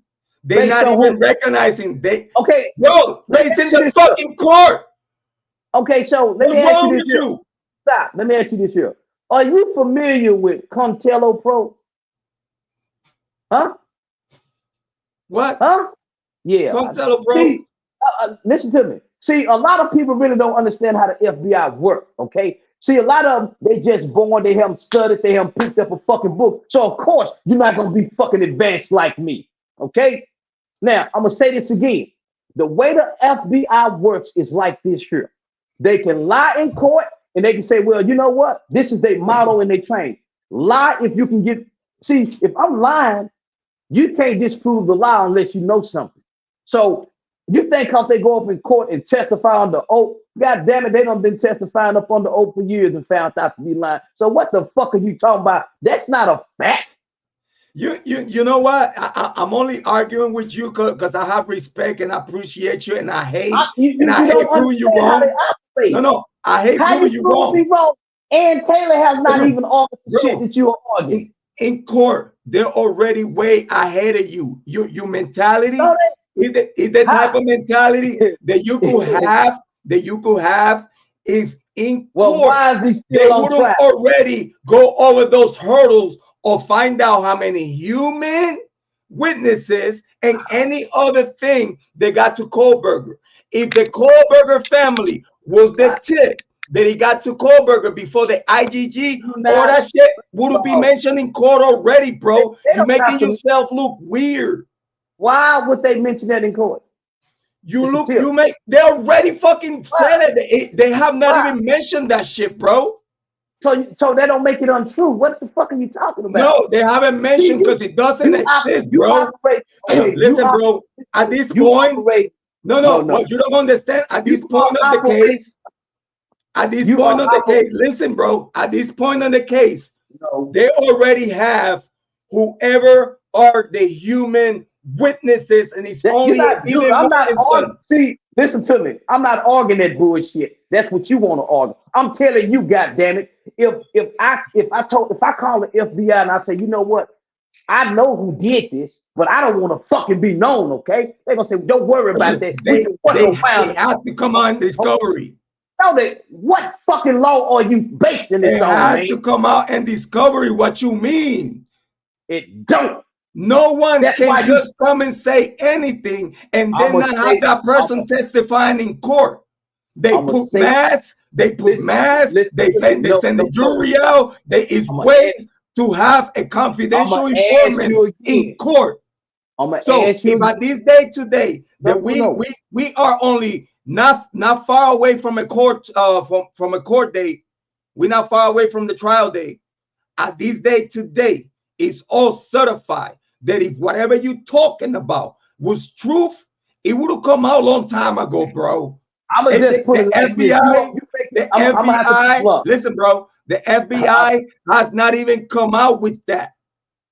And they have to. Listen, if they told you about the IGG that is so secretive, don't you think they would have told you about a fucking person that is family member of the alleged killer that you know you could shut this fucking case down with their testimony? What the fuck you talking about? They would have said that shit a long time ago. They would have said that shit, bro. They would have said that shit in this hearing when Hitler granted the Kohberger family to be in trial, to be right there behind their son.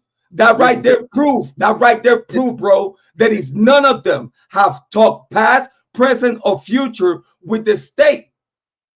That includes the FBI, bro.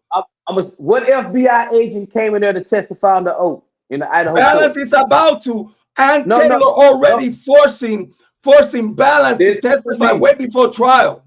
It's over, bro. You're not, bro. Listen to me. I'm gonna say this again. Yeah, you don't like my answers because you don't. You just add something that I already knew. You didn't even knew. The Balance is about to testify.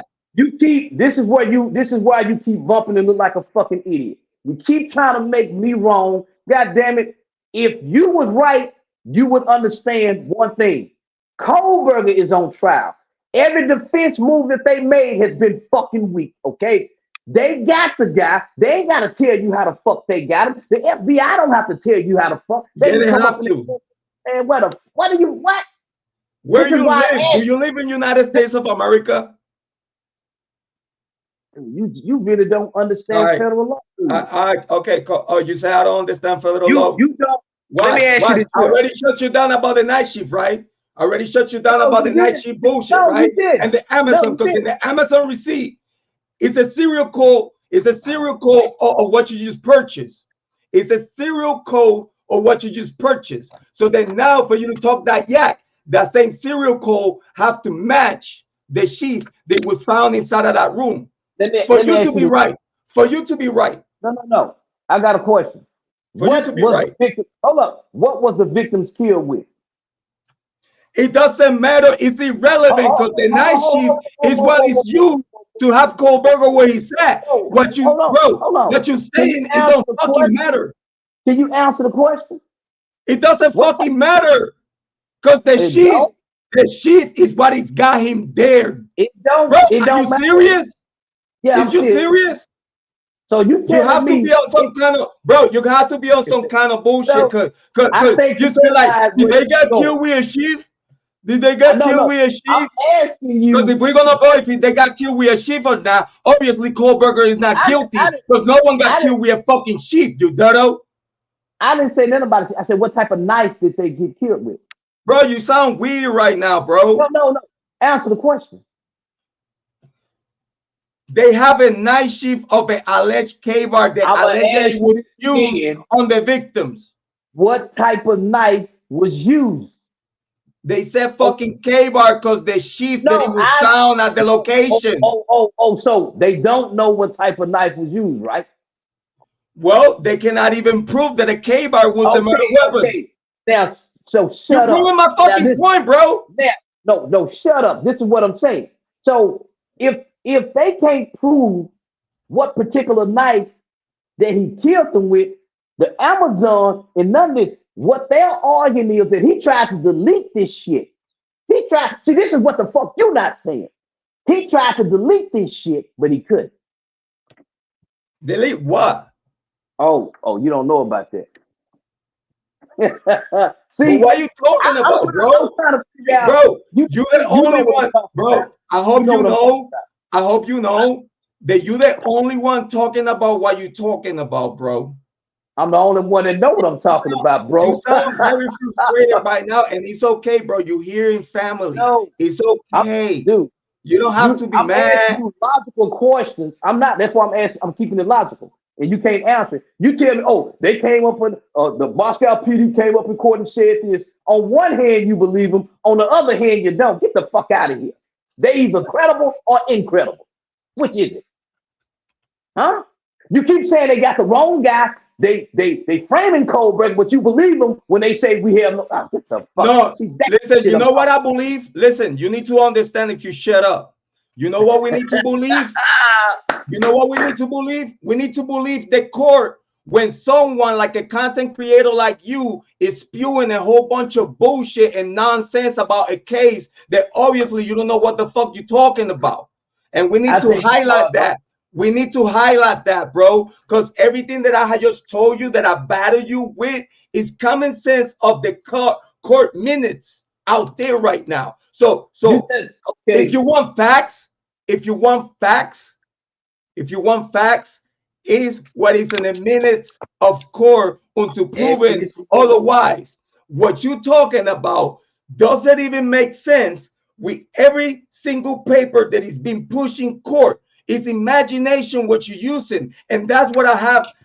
That I disagree with you, because meanwhile you use what you think. I use what it is there. Because for you to say what you say, you have to base yourself on facts. I don't subscribe to people thinking, oh, I believe this, I believe that, this and this and that, and then they don't tell you from where they base themselves for them to have those opinions of those theories. Then when you tell us and where you basing your stuff, it gets rejected because what you're saying don't make sense with the truth of this case. Can I ask you a question? It's that simple. If they found no DNA in the Texas lab and the FBI get it and find DNA, you know, because once you do the STR, there's nothing else for you to work up. So how the fuck you get an IgG report from it? Just answer that question. Don't look stupid now. No, what you talking about? You're talking about the IgG. I'm trying to do two things at once. No. Listen to me, man. Bro, I'm not like you. There is no one on your chat when you talk, bro. I'm trying to do two things at once. Do you think that matters that there is nobody? I'm not motivated. I didn't learn the law. I know the law. I know how to appeal writ of mandamus. They don't. So that doesn't matter to me. I done defeated attorneys. So that doesn't matter to me. So once again, if there was no DNA on the STR workup, how the hell did you get an IG report from no DNA? I'm listening.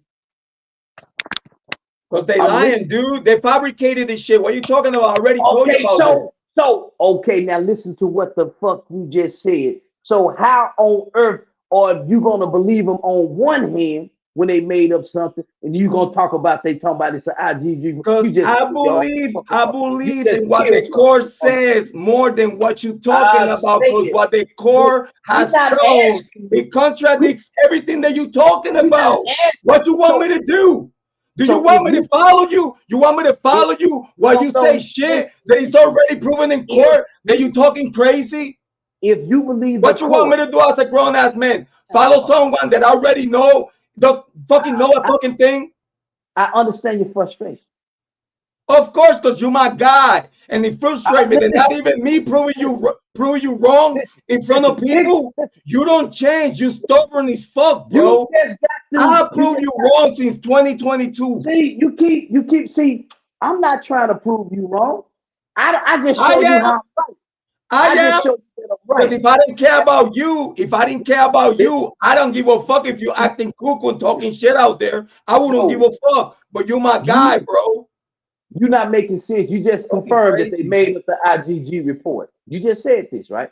So if they made up the IGG report, how the hell you gonna sit up here and assert that they said, hey, we ain't got nobody telling us it's just the IGG report? You ain't making no motherfucking sense, man.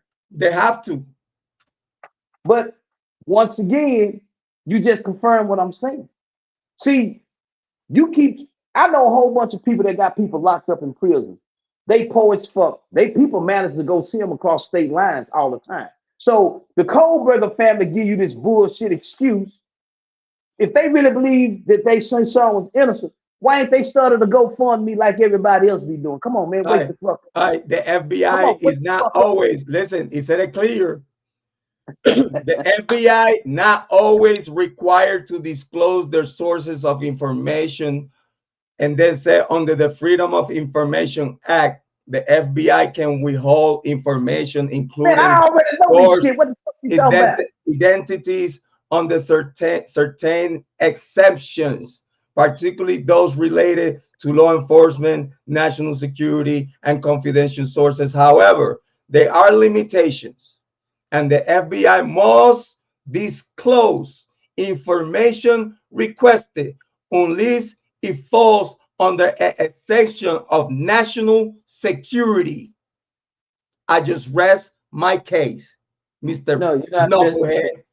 Mr. Knucklehead. Okay. Mr. Knucklehead. No, they don't have to. They don't have to. I just prove you wrong again, dog. You think because you read something? Listen to me. See, this is what's wrong with you. I just prove you wrong again. No. You think because you read a little portion of something and that shit, where's the fucking context in it? You didn't go into detail. Bro, you ain't really, the only way the FBI won't share a source is if it's a national security or terrorism or whatnot, not a regular case in court on some murder shit. They have to, especially if it's death penalty case. Oh, we're gonna kill Kohberger. No, we're gonna kill Kohberger. We're not gonna share how the fuck we got to him. So they shared the IGG is the only soul tip. The only human tip is Dylan Mortensen. Now, no one the fuck else. Wait a minute. Hold on. You said, so you telling me they had a tip line. So you said, hold on. You just said the only tip was Dylan Mortensen. Everybody know you're a goddamn lie, man. The Moscow PD said they got thousands of tips. So what the fuck are you talking about? Bro, I'm talking about human witnesses. Why you twisting shit? I'm saying tips. I ain't saying shit about. Bro, listen, man. You can hold up. If the tip that it was used to get to the IGG, first and foremost, it would have got mentioned.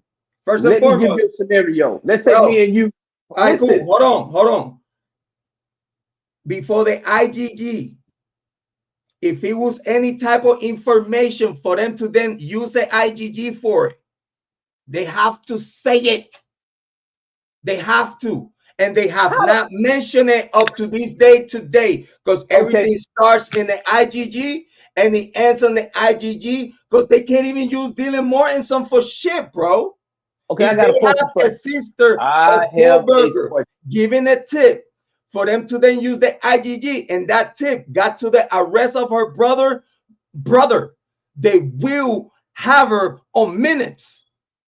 No, they won't. When they're talking about the exclusion of witnesses, when they're talking about exclusion of witnesses, that they try to have excluded, they would have mentioned Kohberger's sister too. I want you to listen to me. If me and you go do a crime, right? Me and you, okay, just listen. Listen. See, I notice you're afraid of logic because it's going to. Bro, the court already forced the party. Bro, it pissed me off. But you don't even watch the hearings, and you're talking here big game like you watch the goddamn hearings, but I know you don't know what. I have talked to you about a whole bunch of shit. I have talked to you about a whole bunch of shit that you tell me like, damn, I never heard that before. Exactly, because you're not doing your homework, bro. No. You're taking shit out of context. Let's be clear. They're already way past the stage to present human witnesses. I'm not talking about human, bro. Especially if that human witness led to his arrest through the IGG. Okay, so you're saying Kohberger's sister, IGG, Kohberger arrested. Those steps. No. By now, it would be already out there. I want to ask you a question. Why don't you want to answer? If me and you do a crime, right? But you cannot answer. You cannot answer a simple statement that how in the heck you could say what you're saying when the court is already so advanced in process that if it was any human witness that he got to the arrest of Brian Kohberger, they would have mentioned it already, bro. You keep saying witnesses. I'm telling. If you shut up and just be honest with yourself. If the tip that he got Kohberger arrested is not just the tip, it's what they used to arrest him. It ain't gonna change my position. So just listen. So if me and you go do it, I gotta listen to you when you're not gonna change to common sense. I'm telling you common sense, and you twisting the shit because you know you lost, bro. See, you keep saying lost in this. I'm giving my take, dude. Bro, you gotta give your takes based on common sense and what's going on and factual on the case, bro. Sense. I'm using an analysis. You using common sense. Because all my videos show I was way ahead of the true crime community on the goddamn case. My videos attest to that. Everybody else, then they come. I went in on the so-called survivor. I said, them motherfuckers was up. They heard everything. Then Moscow PD, they was asleep. Then it come out, they was sick. Get the fuck out of here. How can you even say all this shit? This is why this is why me and you get to this place, because you know in the back of your head that the killers are students of the University of Idaho. That's with the weird shit with the roommates. You know this. We have spoke about this. You wanna be friendly with the pupiller. You wanna be friendly, even though if it doesn't make no type of sense. You wanna be friendly to the guilters. I get that. It's okay. I don't even knock you for that, bro. But you know that we have agreed that the first suspects. See, what the fuck is survivors? Let me show you one. I'm gonna show you something. See, I don't care about like if you say the view of this, because if I care, I drop videos every goddamn day on pretty much everything and tear that shit up because I'm the best in the business. That I know. Bro, now let me finish. You have not come out because you know you don't make no sense. Listen, man. If me and you did a crime, right? Me and you did it. Let's say me and you killed 2 people. So I get remorse. I call the FBI, say, look, man, me and my boy Jrod, we killed them people. And I'm saying, this is how you know I'm telling the truth. I'm going to tell you some things at the scene of the crime only we know. And then they're going to say, well, who is you? I'm saying, I ain't going to tell you who I am. They're going to come look at you. And they're going to horn in on you. And they're going to come get you. And they're going to say, you know what? We know it was you. What they're going to do is they're going to do a parallel investigation and revamp it to get to you, because see, now they got everything they need to get you because I gave it to them. And this is what happened with the Kohberger. They are not witnesses. They gave confidential. See, when you call in on the line and say, I want to be renamed anonymous, they can't reveal you, goddammit. That's what the fuck you don't understand. They can say, well, I'm just giving a tip, but you need to look at my brother. He bought this on Amazon. We got an Amazon account. I really think he go to that school and we talked to him. He acted real weird when we asked him questions. Yeah, that's how they fucking got to him. Yeah. That's why nobody in the true crime community can go and say, well, how did the FBI got involved? They didn't need them. They didn't need the FBI. They needed the FBI to fabricate that parallel investigation. Now, we're gonna do this IJG, this DNA. We got him. Then we're gonna tear this motherfucker up. Who the fuck does that? Who the fuck tears up a procedure leading up to how we got to him, unless it was bullshit from the beginning? Bro, and the cast and the cell phone data too. They look, say that shit, because you keep saying they got the wrong motherfucker. You keep saying it's somebody else. They do have the wrong guy. But guess what? So if they got the wrong motherfucker, how the fuck you gonna believe what Moscow PD go up in court and testify to? Get the fuck out of here. Because it's more truth than whatever the fuck you talking about. Making sense. It's more truth than whatever the fuck you talking about. What you mean? If you saying they're protecting a university, how the fuck you gonna give any credibility to them? You're not making sense. Now just put your face in a stand. What you mean it doesn't make sense? It makes sense when I believe. I'm trying not to come over here and kill you. So I believe the record in court It doesn't matter what you believe. No. I hold it. I believe anything that is on the core minutes of this case way before I believe anything that it comes out of your mouth. And that's your personal opinion. And don't make it a fact. Because it's the facts. Don't make it a fact. Even though if it's right or wrong, whatever is in court, it makes more sense than whatever you're talking about, bro. You sound like you don't got personal now. Like it makes sense. Who gives a fuck whether it makes sense? I'm the master at this shit. They got the right guy. He's gonna be convicted. I said Richard Allen was gonna be found guilty, hands down. And I pledged the station. Shut up. After you was gone and lawyering for him. He's gone. They got the right person. He's gone. You said Richard Allen for the past 2 years that I know you. You always say Richard Allen is innocent. Soon as you knew that anything, bro, you spent a year. How many years you spent advocating for Richard Allen? Information come out. No. You cannot advocate for 2 to 3 years for Richard Allen like he's innocent, and then the day before they're gonna sentence him, then you're gonna change your mind. Fuck out of here, bro. You spent years advocating for that man, and the day before you're gonna change your mind. Fuck out of here, bro. Because as information become available, that's right. You only said that for bragging rights. You only said that for bragging rights without substance. No, bro. Bragging rights don't mean that you had any substance. The substance was what you spoke with me for 2.5 years about the innocence of these men. I'm fluid in my thought because I studied law. Once I see something that's off, I'm gonna change it. I'm fluid in my thought. Before, you spent fuck that. You spent 2 years or whatever the fuck advocating for Richard Allen, and the day before you change your fucking mind. So that means that you spent 2 fucking years talking shit. No, as the evidence come out. Nah, man. Nah, fuck that. What you knew the day before, it was the same shit. It was nothing new. It was the same shit for 2.5 years. That means that you funky, bro. You funky, bro. You funky. That shows me that you fight for 2 years. You fight for 2 years for the innocence of someone. And the day before, just because you know that he's gonna be found guilty, you knew that he was about to get found guilty. What you say? Let me get me some bragging rights. I'm gonna make a video the day before, and I know he's gonna get found guilty the next day. And now I'm right. Now I could say that I was right about the Richard Allen case when I've been wrong in every other case. I said they will find him guilty unanimously, a unanimous decision. I was correct. I was more direct. I said the day before, that shit don't count, bro. You spent years advocating for these men. You know why? And it was the same information. You flip-flopping. You're flip-flopping for clout, bro. You flip-flopping for people to say. If I was doing it for clout, I'd be on here every day. But I'm not. I'll be on everything that come out. I don't do that. See, it's not for that.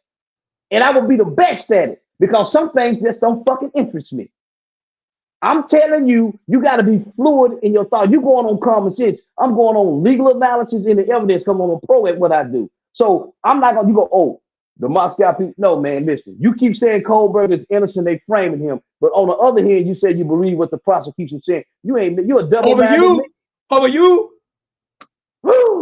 you. I said it very clear. Everybody on the chat knows that. I believe anything that is the court minutes more than I believe you. Because whatever is in court is the facts, right or wrong, is the facts of this case. Right or wrong, the facts are whatever is on record in court. Right or wrong, what you saying doesn't even make sense with whatever has come out in court. That's bad. And it's because I appreciate you and you my guy. I'm trying to bring you in. For you to make sense to people, bro. Let me ask you this here. Let's back up real quick. You're a legend of true crime, bro. No. That's why I'm standing on my ground and showing you. You sound like a peanut in the woods, man. Check this out. But guess what? I'm the nutcracker, goddammit. Now check this out. What I'm telling you, you remember when the Bob Saget incident happened, right? Yeah, bro. Hey, by the way, You know that only me and you could give him what we give him here. This adrenaline, hey, bro. This listen. adrenaline, this show. I hope you know this is a movie, right? I hope you listen. It's a When Bob movie. Saget came up hurt, you had the media, you had the police talking about, oh, he slipped and hit his head. Maybe the car trunk. All this bullshit. Okay, see all this bullshit. I went right to the point. He was assassinated, but see, what's that guy name? That black guy that used to dance, Twitch. Okay, Oh my God, that was the guy who used to work for Ellen. yeah, okay. So the narrative is, according to his wife, he took off. She called the police. Oh, he took off with his shit. He went to a hotel. Okay, so nobody heard a gunshot. So you want us to believe that this guy just left the house and done fucking killed himself? See, if you don't have something to disprove it, that's just a narrative. But that don't mean it's logical. It makes sense. I'm really telling you that police all the time, if you read case law and read, they knew that this wasn't a suspect. They pursued this suspect and they found him guilty. 40 years later, it wasn't that guy. So I don't give a fuck about how police investigate shit. Because, see, I know all the time they conceal, and even after they convict the motherfucker, they know the real killer and rapist is still walking around out there. They don't give a fuck. Bro, we even have talked about the university saving face and shit, bro. Listen, you know why I think Hold up, we but have BK, somebody's Chris Bay said, but BK's DNA is on that sheet. And yeah. on the truth, I asked him that. I don't understand his question. Ask him to rephrase Yeah, that. I did ask you that earlier, and we did answer that. Big shout out to Rockshot though, Rockshot in the chat though. I'm sorry, I'm over here in the movie right now with Speak Van Holding, bro.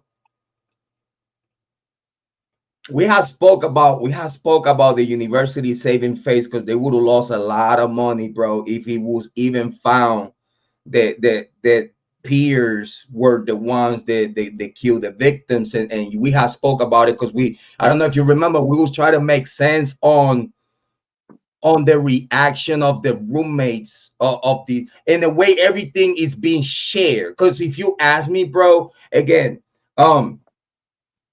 going back to how the PCA and the details of how they put Dylan Morton's son, and now the details that has come out, because they always said that Sana's door was always closed. We have spoke about this because it's not where we expecting Dylan Ethan to be. You know what I mean?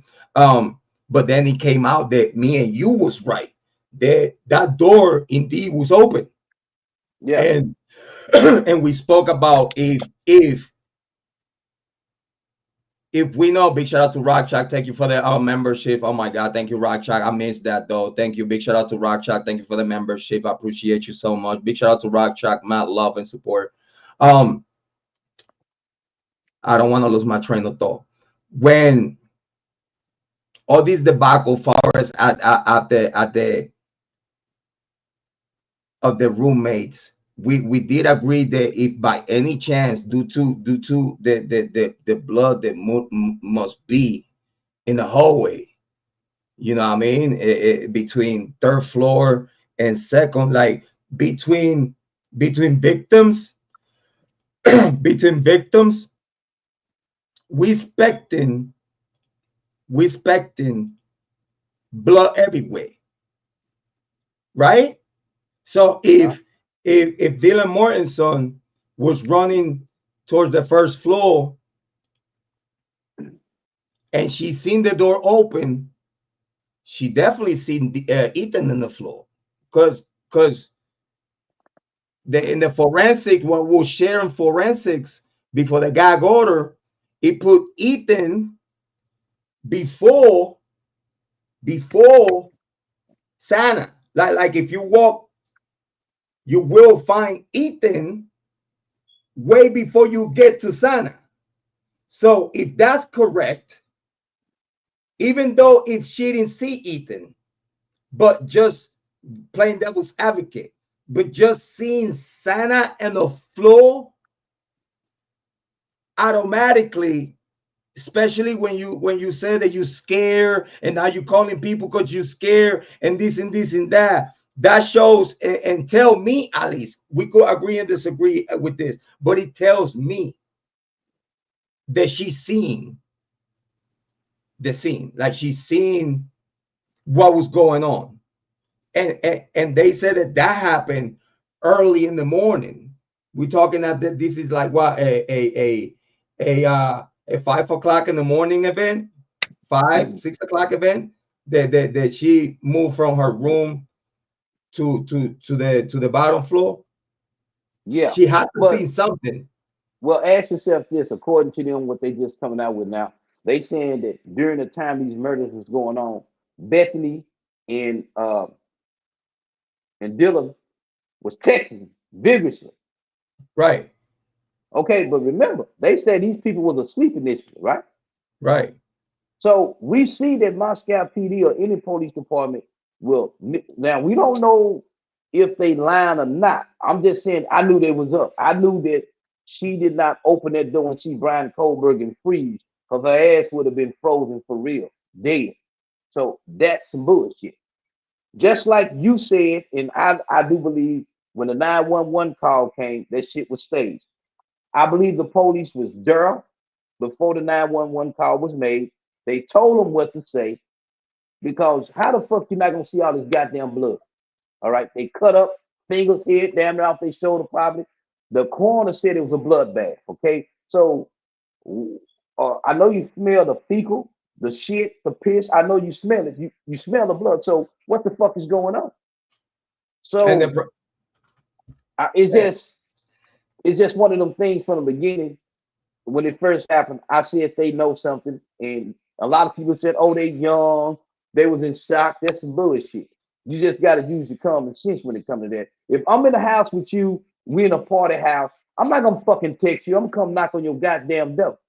Hey, Mr. We have Chick Bay. She wanna jump in the conversation.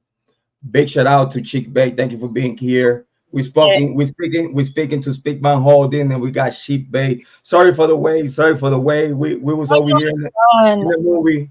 Take your time. Was enjoying the conversation, fellas. So I just had a question, like back to like square one kind of question. Yeah, go ahead. But then this just like came up about the 911 call being all BS and stuff, and I totally agree. Okay. Right. But explain to me like one more time, like we know we don't have the murder weapon, right? So when he was talking about the Sheath having like a serial number and the purchase from Amazon, I'm still hung up on that, because if that doesn't match his knife sheath, and we don't even know what weapon was used. I'm not saying he's not guilty or guilty, okay? I'm saying, can you explain to me in your own way, like, how can that be his sheath with his DNA on it if the number doesn't match what he purchased? Who you asking to explain it? Me or Jrod? You. The superstar of this show, Mr. Speakman Holding. Special guest. I'm asking a special guest. He said that with some death in her voice. You okay? What I'm saying is this. I don't know. That's a theory. We don't know if that's it. But you got to keep in mind, the knife sheath only served the purpose, in their theory. We found some DNA on it that belongs to Kohberger. Now, what you need to understand is when they found this bogus DNA, you have to ask yourself, if this long source of DNA is on this knife, you say, you take it and you do an STR workup, you send it to Texas. They don't find nothing. Okay, keep in mind, it was never no DNA on the knife sheet. See, at this point, when they said they sent it to Texas, I'm explaining just my theory, but I'm explaining something about when you talk about the serial number. Remember, they wasn't killed with a knife sheath. They don't know what type of weapon. They assuming it's a K-boy, but they don't know because they found the K-boy sheath. It's no different than I go in there. He could have used a different knife and that was left. He could have had a K-boy with him, but didn't use the K-boy. What I'm saying is, sure, the argument that the prosecutor is making is not that he killed them with a particular knife. They only saying that this cable knife sheet had his DNA on it that places him at the scene of the crime. Now, what he killed them with, whether it's a machete, whether it is a Bowie knife, or whether it's a cable, we don't know. But one thing we know is this knife sheet places him at the scene of the crime at the time of the horrific murders. And so that is all they are trying to establish with that. And then on the flip of the coin, they asking him, well, where was you at then? He's saying, I was out at night driving around. Okay, so that's going to be a hard pill to swallow. I'm going to put it like this here. He ain't going to take the stand. Now, if he's innocent, he would take the stand. But he can't take the stand because he's the killer. So irregardless about the knife sheet, whether it don't match, we don't know because the trial haven't started. We ain't heard the evidence. What we are hearing is just being tossed around. You understand what I'm saying? So yeah. we don't know. But I'm just telling you that if I came to your house and you found something of mine that belonged there and you knew I shouldn't have been there at the time, even though you didn't catch me there, and your house was broken in, who would you attribute that to? Can I say something? I'm sorry. Oh, I wanted to rephrase my question for a second. Yeah, before you said that, hold that thought. I just wanted to interact with that. When Speak Van Holding said about the Forest as the Sheath, they declare the weapon that it was used to kill the victims. It was what the weapon in that sheath.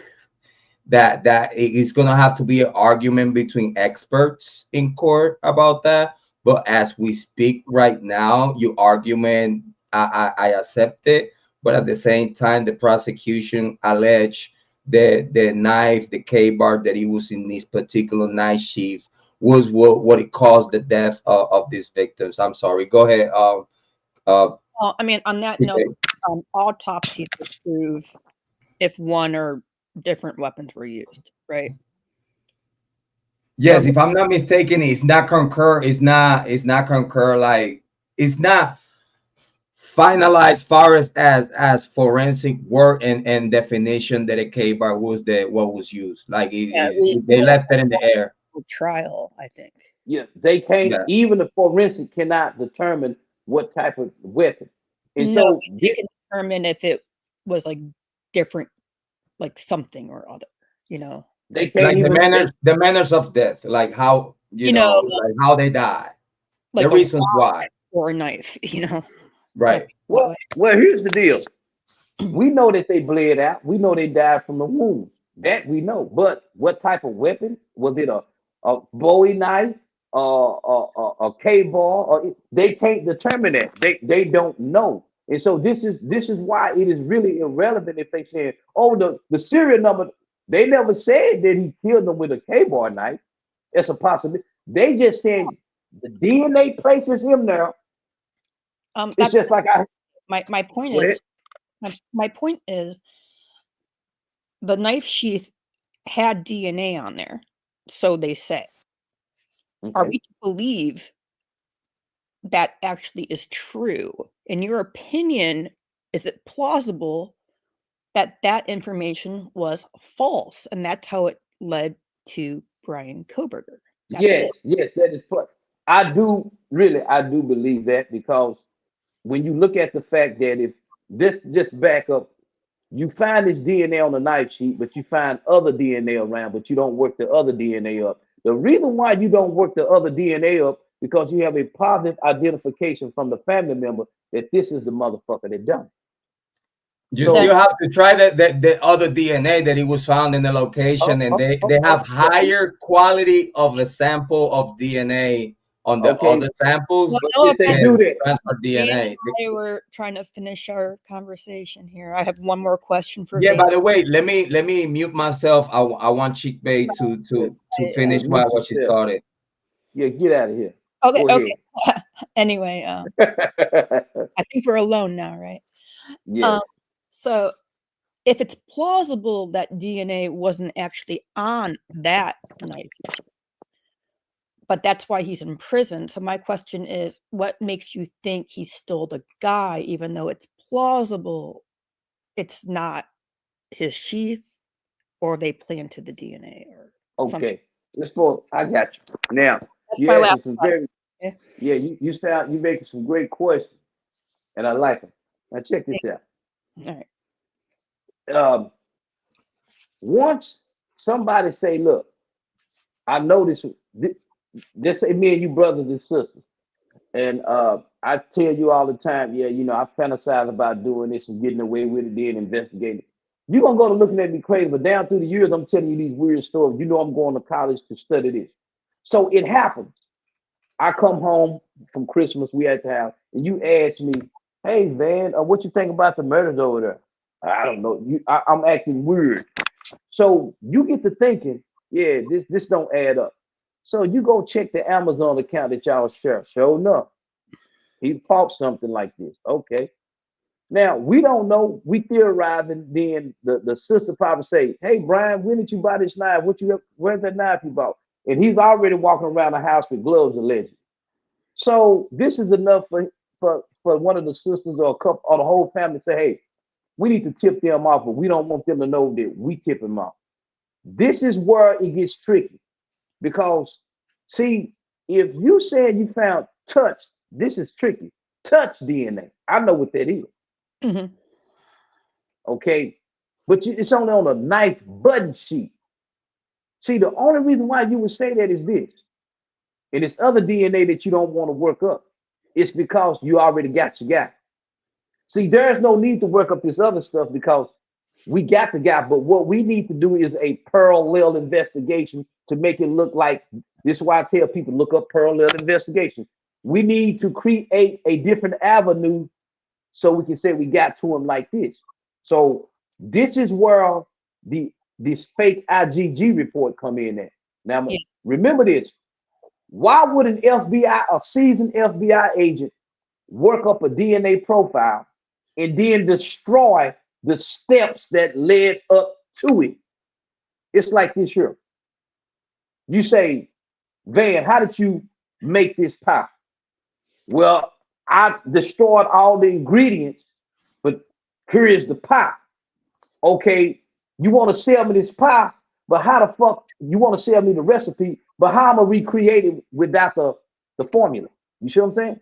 No, I get that, but I'm not following your logic on the one point. You do think it's plausible that a lot of this stuff Yes. was done wrong, they skipped steps, they did things wrong, IgG is wrong. Why hide the way that you got to him? Why did you say this You is said secret? earlier, I want to go back to what you said earlier about he wears gloves. How the heck do you get your DNA on a knife sheath if you're wearing gloves?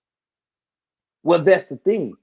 They found it nowhere else according to what we know. And so, but once again, once someone gives you a plausible tip, see, a lot of people don't understand that. Let's just say they suspect you of doing something. Sure. They can go around and collect your DNA. See, you put a cup down, put a spoon. They see him out. They can go collect this and they can work it up that way. And then they can say, yeah, They were so SU, they were around him. He worked with police officers, etc. They had plenty of time to get his DNA before this. Exactly. And this is why I say they never found it on the knife sheet. But it was never guilty. Excuse me? You still think he's guilty, even though yes, you other things. Okay, let me. Yes, he. In other words, it's like this here. You know, let me just give to. I come to your home, me and you there. Yeah. You got $100. You got $100 on the table. You go into the kitchen and make something to eat. You come back after $100 is gone. You didn't see me take it, but me and you. So who took it? But theoretically, that would involve that I know you were at my house. Like, we don't know Bryan Kohberger was at that. Okay, but I'm saying the point I'm trying to make is this. You can come back, you can call the police. You can say, I had $100 here, he took it. And they're gonna ask you, did you see him take it? Are you gonna say took his knife sheath?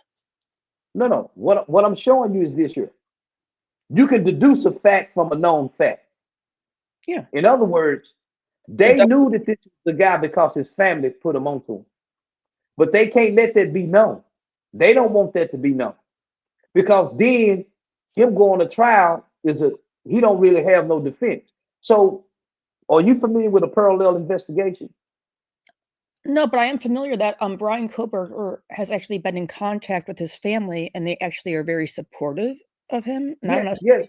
I'm not saying he has been in contact, but what I'm telling you is this: if they don't have normally a person that is very vocal of their people's innocence, you can be support. We don't know how supportive, but I'm saying if they don't have the wherewithal, I want to back up.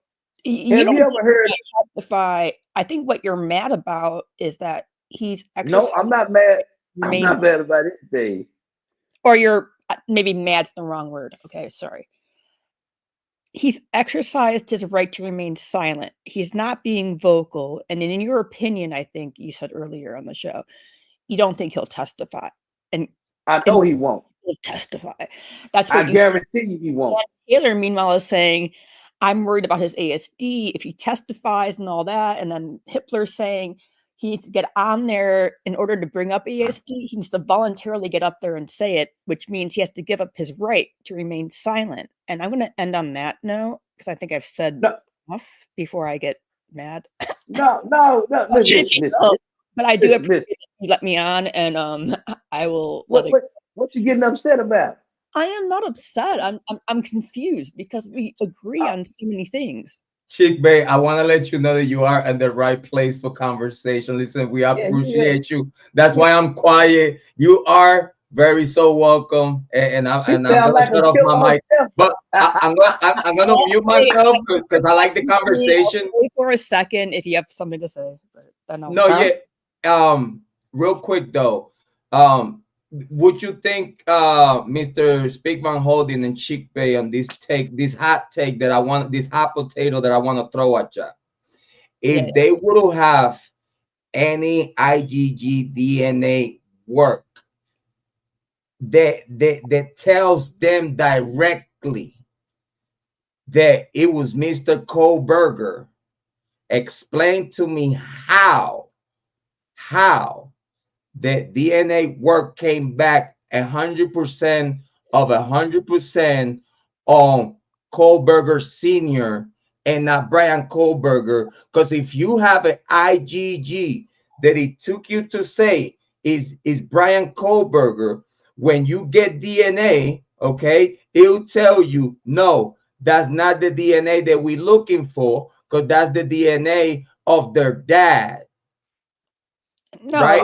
So then they do these other little thingy first and correct me. To then say, okay, it was Kohberger is the son of the DNA that we have, but if they have any IgG work, like they say, that indicates, and in their opinion is Mr. Kohberger, in my opinion, whenever the DNA work came back from the trash can, instead of saying 100% of 100%, this is the DNA of Kohberger Sr., it would have said that, yeah, we got a match, it's Kohberger.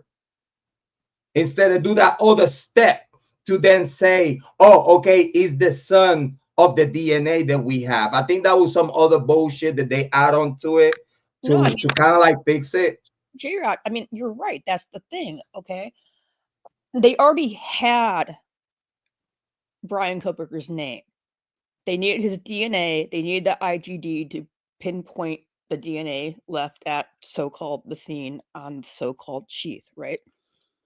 And that's what I think actually happened. They had this unknown DNA because when they ran his DNA, it didn't show up, right? Well, let me ask you this. How did you find my client? Well, they just said exactly where to look, followed his car to PA, got the trash, put the DNA of his dad into the IgG. And that's why it's kind of far-fetched when you have unknown DNA that it took them, I don't know, an extraordinarily quick amount of time between the time of the crime To get it. and finding that they let him have a good Christmas, I guess, right? Yeah. But But let me ask you. it doesn't make sense, okay? And the only thing that does make sense is that they already wanted him to be the guy because they couldn't get Kopaka. Can we agree that they have Kohberger's name out of their cell phone? And the DNA didn't show up until the PCA. So nobody knew about this until then, after they got the guy, and then they explained how brilliant they were, and there was an Elantra, and they found the right car and the right guy, and I'm like, wow, it's like magic. It's like a Disney World Christmas going on here, right? I It's see why almost you too was good to be true, you know? And if something's too okay. good to be true, there's gotta be something shady happening, if you ask me, So okay? so you do realize that they found other DNA that they say they just didn't work up, right? They didn't test. Okay, Like, so think about it. So they already knew who they wanted to get, right? That's why they didn't work that other DNA up. in my opinion, allegedly, yes. Okay. So that's the only logical conclusion, because if you really was looking for somebody and you had other DNA profiles, you would work those, you would run them. But They so These you people are under the did opinion. not like Kohberger, okay? I'm just wanna shout that out, okay? Say that again.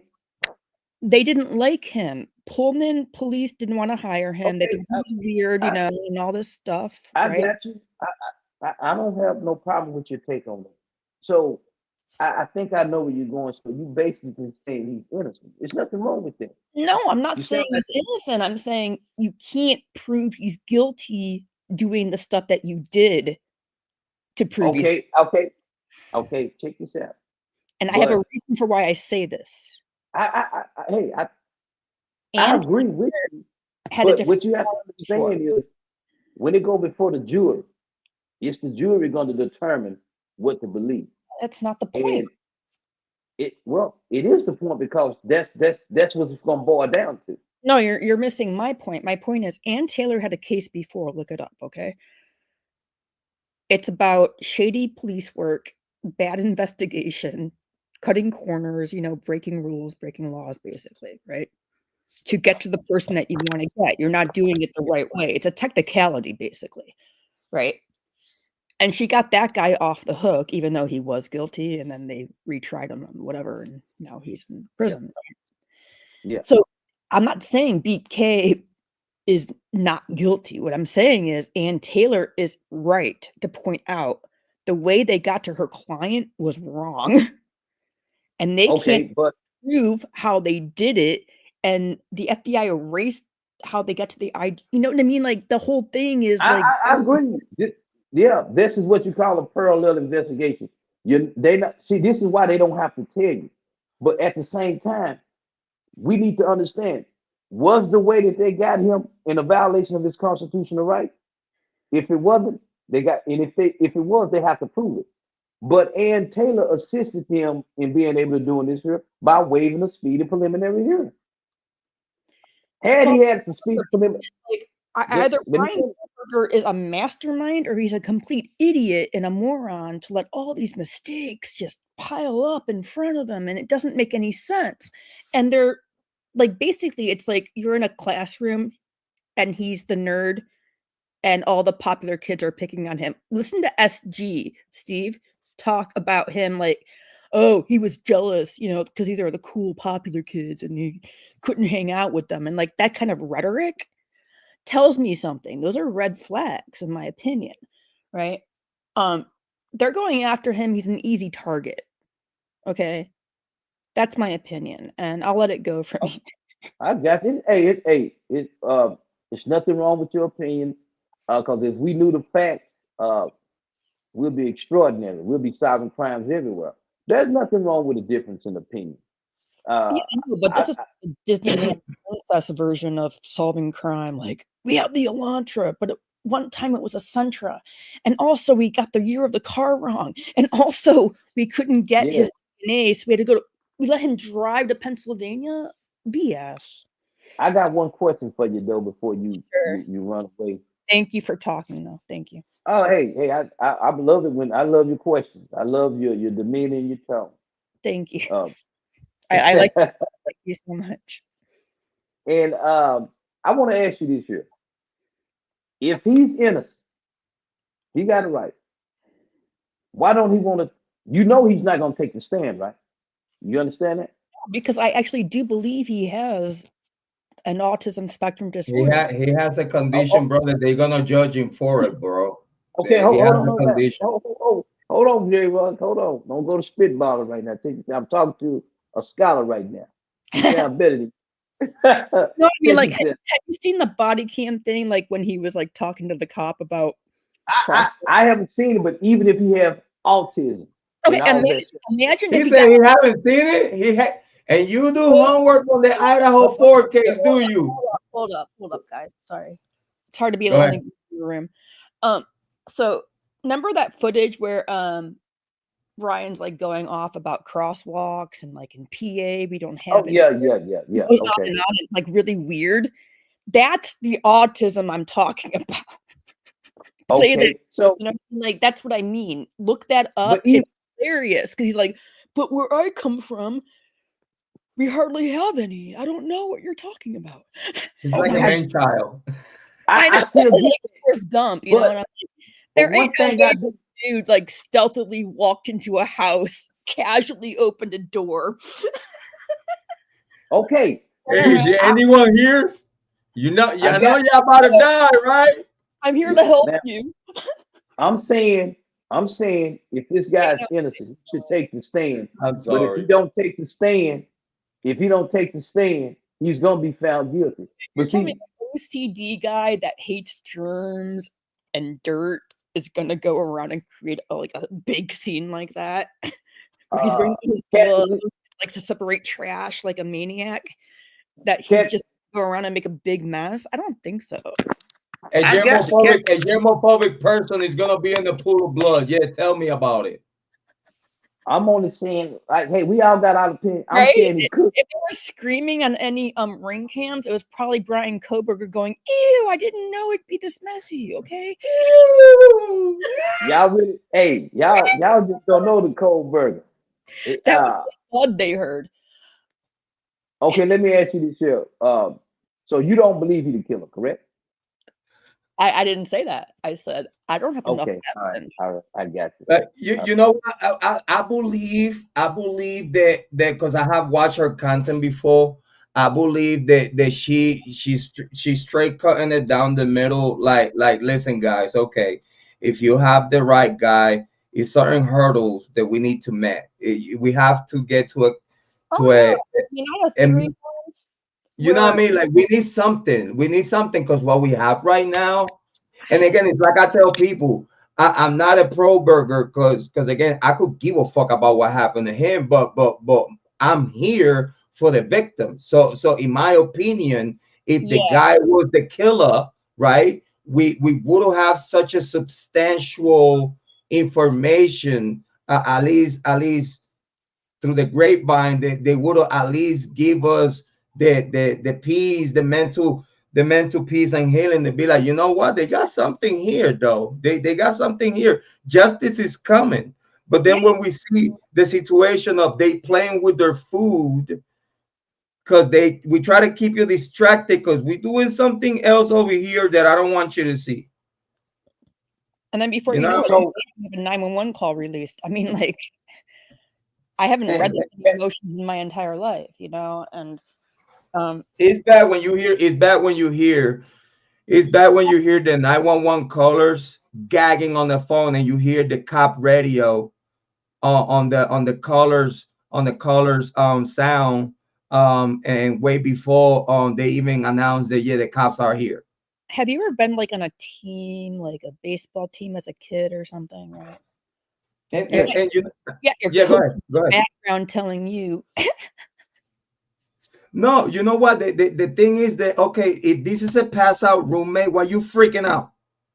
If this is a pass out roommate, and we could tell that for what we hear, you inside of the house already, and the only thing that we hear you is like, oh my God. But she's passed out. She's passed out. Is she breathing? Is she breathing? And then allegedly Hunter, and then allegedly Hunter said like, no, she's not breathing. So you seen her. So you know it's a pool of blood. You know she's dead, obviously, and you didn't say nothing over the phone. It went from opening the door 3 times, but you only hear things when your door is open. And then I honest to God, I think, both Bethany and Dylan must have immunity or something, like, because they should be in trouble. In any other case, they would be in trouble. And on that note, boys, have a good night. Okay. God bless you. Take care. Chick Bay, thank you for coming, guys. A round of applause to Chick Bay. Thank you for coming, sweetheart. I appreciate you, though. Big shout out to Chick Bay, though. Thank you so much for blessing us with her presence, though. You see, bro, this is what I've been telling you. What we give here to the community, the spice of the elbow, only us could give it to them, bro. Because you see, we want the people to have these critical conversations. Like, and I want people to learn that if me and you as brothers could talk how we talk, and I know it might sound a little disrespectful for other people that are listening, but I think that me and you have such a relationship built for so long, and we have had like deep conversations and whatnot, and personal conversations, and we always spoke about this. We always spoke about listening. We're gonna go live, and we're gonna let the sparks fly. You know what I'm saying? Fuck it. And, you know what I mean? And because you told me you suffer from autism, I know what to expect. So. Jrod, you stupid. You know what, bro? I think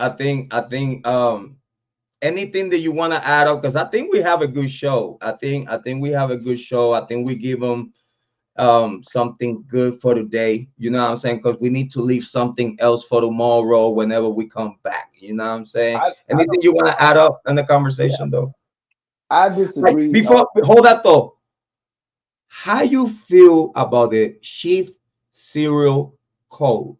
What's your opinion on that? Because I know I was saving that in the back pocket just to fuck with you.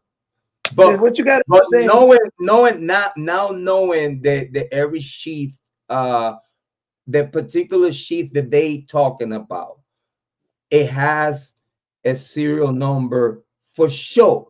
It's not allegedly, it's not possibly, for sure. Every Sheath, it has a serial number. Not the knife, the Sheath.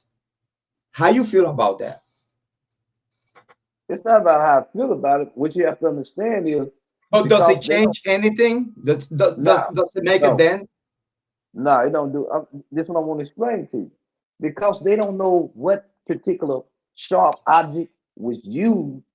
The knife sheath, it doesn't matter because they don't know what weapon was used.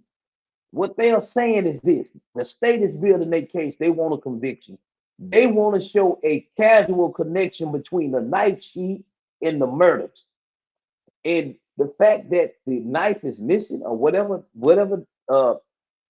Kohberger used, that they want to place him there. And someone said, I think it was Amy or Kathleen, she said, Kohberger was a lightweight. How did he overpower 4 people? Well, you have to understand that 3 of them was girls, 1 of them was a man. And all it takes with a knife is you hit them in the neck, you take the fight from them. Most people, when you hit them anywhere in the neck or with a knife, it takes the fight out of them because they panic. It don't take much to overpower anybody with a 8-inch, 9-inch blade. Trust me, because more than likely he hit them in the neck, and that's going to immobilize. Hit them in the throat, hit them in the neck. There's nothing they can do. What I'm saying is, the reason why Kohberger will be found guilty, it is because the way his defense approached the case. All this time went by when they could have had their speedy preliminary. See, a lot of people really don't understand the very importance of their speedy preliminary examination. because a lot of lawyers don't want you to know, because this is the point where you can pretty much see what they don't have to bring out their whole case, but I have sat in court too many times to see, and I got some people that witnessed this here recently with me. We went to a trial where the jury could not determine fact from fiction, but we saw it. And something happened by me being there and three other people being there. Something great happened. But I'm not gonna go into that. But they knew I was coming for them. So they did something. But they finna try it again. But I'm gonna tell you like this here. Kohberger's not gonna take the stand, not because of his autism. That is very stupid for the defense. It is because on direct examination and cross-examination and redirect, he's gonna hurt his case. So an innocent person wouldn't have anything to hide. But at this point, they got to him, and just like Bates was saying, well, his family, yeah, but if his family needed money, why not start a GoFundMe? See, they don't believe, they know what time it is. They know he the killer. And it's my opinion, just like it's everybody's opinion. I'm gonna say this again. Do you know, I'm sorry to interrupt you. Do you know that the prosecution advised the Kohberger family the opposite that they advised to the victims of the family members? And it is confirmed that it was said to the Kohberger family to do not speak out in public.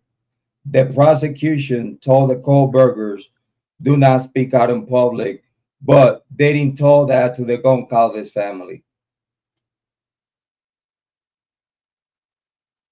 Coroner 16 years on payroll, no report. Now check this out.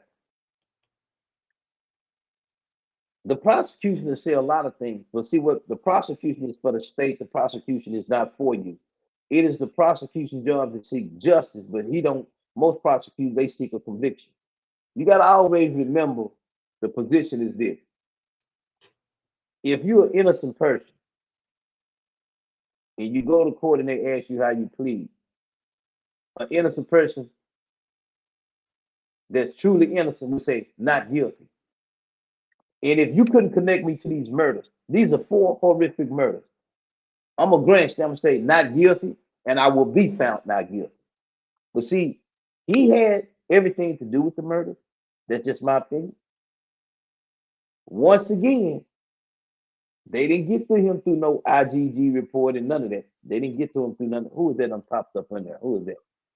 Chick Bay. Big shout out to Chick Bay. Welcome back. Welcome back. Welcome back. What's coming back for? That fired me up. Okay, wait a minute. Get him. Get him. Oh, shit. Yeah, you're gonna get a talking to now. Listen, there's no way. Go back to what you were saying just a minute ago. Repeat that. Which one? I was saying a lot of stuff. I'm talking about the. You remember what you're saying? That's not. Yes, I was talking about a lot of things. So, because I talked, you talking about when I was talking about Kohberger not taking the stand. Sheath, where were we? Right. Yeah, about Kohberger. Not because you see, one of the things that Mr. Spickman Holding holds against Kohberger is family. Mentioned something about family. It was that he stand up in silence when they asking why he plead. I remember that. He hold that. Spickman Holding holds that against him. Because if you're not innocent, if you're innocent, why won't you say something? And the other thing that again, he firmly believed that the Kohberger family, some way somehow, give their son up, or one of the sisters give their brother up, and then that's how Kohberger got on the radar, and then IGG came all about. He's not going to not take the stand because he's guilty. Like I said, go back to what Hitler said about not using autism as a anything to the jury. As a precursor, yeah. Unless he gets on the stand, then he can bring it up, right? So that's a catch-22 if you ask me, right? So now can't even bring up his diagnosis. It's irrelevant to the case, apparently, legally, apparently, right? So, but if Bryan Kohberger wants to address the issue, he can simply get on stand and testify that he has it, right? Yeah. What is that? Okay. Well, I'm saying he won't get on the stand to testify to defend himself, irregardless of his medical condition. That's nothing. That don't make you. I'm saying. I didn't hear you. It's not a medical condition. It is something you're born with, autism. So it's just how he is. But that is a medical condition. Is a physical motion skill, like a lack of certain skills, physical, not mental, but certain physical skills. It's not like I am, okay, but to a different degree. Like he's pretty high functioning, okay. He's smart. It's not about that, okay. Autism is not very easily understood unless you actually use your eyes and go read about it, okay. You have the internet, go read about it, check it out, look up the autism defense stuff that I was talking about earlier in chat. That's a real thing because cops will interrogate in a way, there's called like the Reed method, and it gets people with autism in a trap because you're like, where were you in the house? What house? What would you have done if you were in that? Like, you know, like the line of questioning goes off the rails, okay? And then before you know it, they're saying, well, I guess I would have went upstairs first. They're just theorizing in their minds, but it's not a confession, for example. So that's inadmissible. So it's kind of like an Americans with Disability Act issue, and they're not every state is really on board with this yet, but hopefully one day. But Idaho is definitely not on board with this. And it's a DP case. We just lost Big Bang Holiday. I think he's I know, I saw that. Signal. Yeah. But go ahead. The conversation is great. Yeah, but that's what I wanted to say is that these defendants are in like a position where I'm not saying they're innocent, but you can't say that their brain activity and how they act is part of why they did it. You know, I totally agree with you because, like, for example, okay, when they define that he has a condition that affect his motor skills, like, yeah, his intellect, he's smart, like he's, you know what I mean, for someone that is being said that he had drug issues in the past and some kind of issues in the past, and then being able to defeat that demon and move forward with your life, you know, just that by itself, it takes a strong belief person to actually get out of that if that happened, you know. Remember when he was like overweight and bullied? Right. In his mind, he probably thought using those substances would make him thin because somebody probably said something. And be with the cool kids. Yeah, and then he's like, "Ooh, I can lose weight quick," and he didn't like think twice about it, that kind of thing. So even to this very day, he's probably very susceptible to peer pressure, even at age 28, 29, 30, right? And that's why Ann Taylor probably has him on like, zip it. Exercise your right to remain silent. And he takes those directions very well, right? And that's autism because he's taking direction.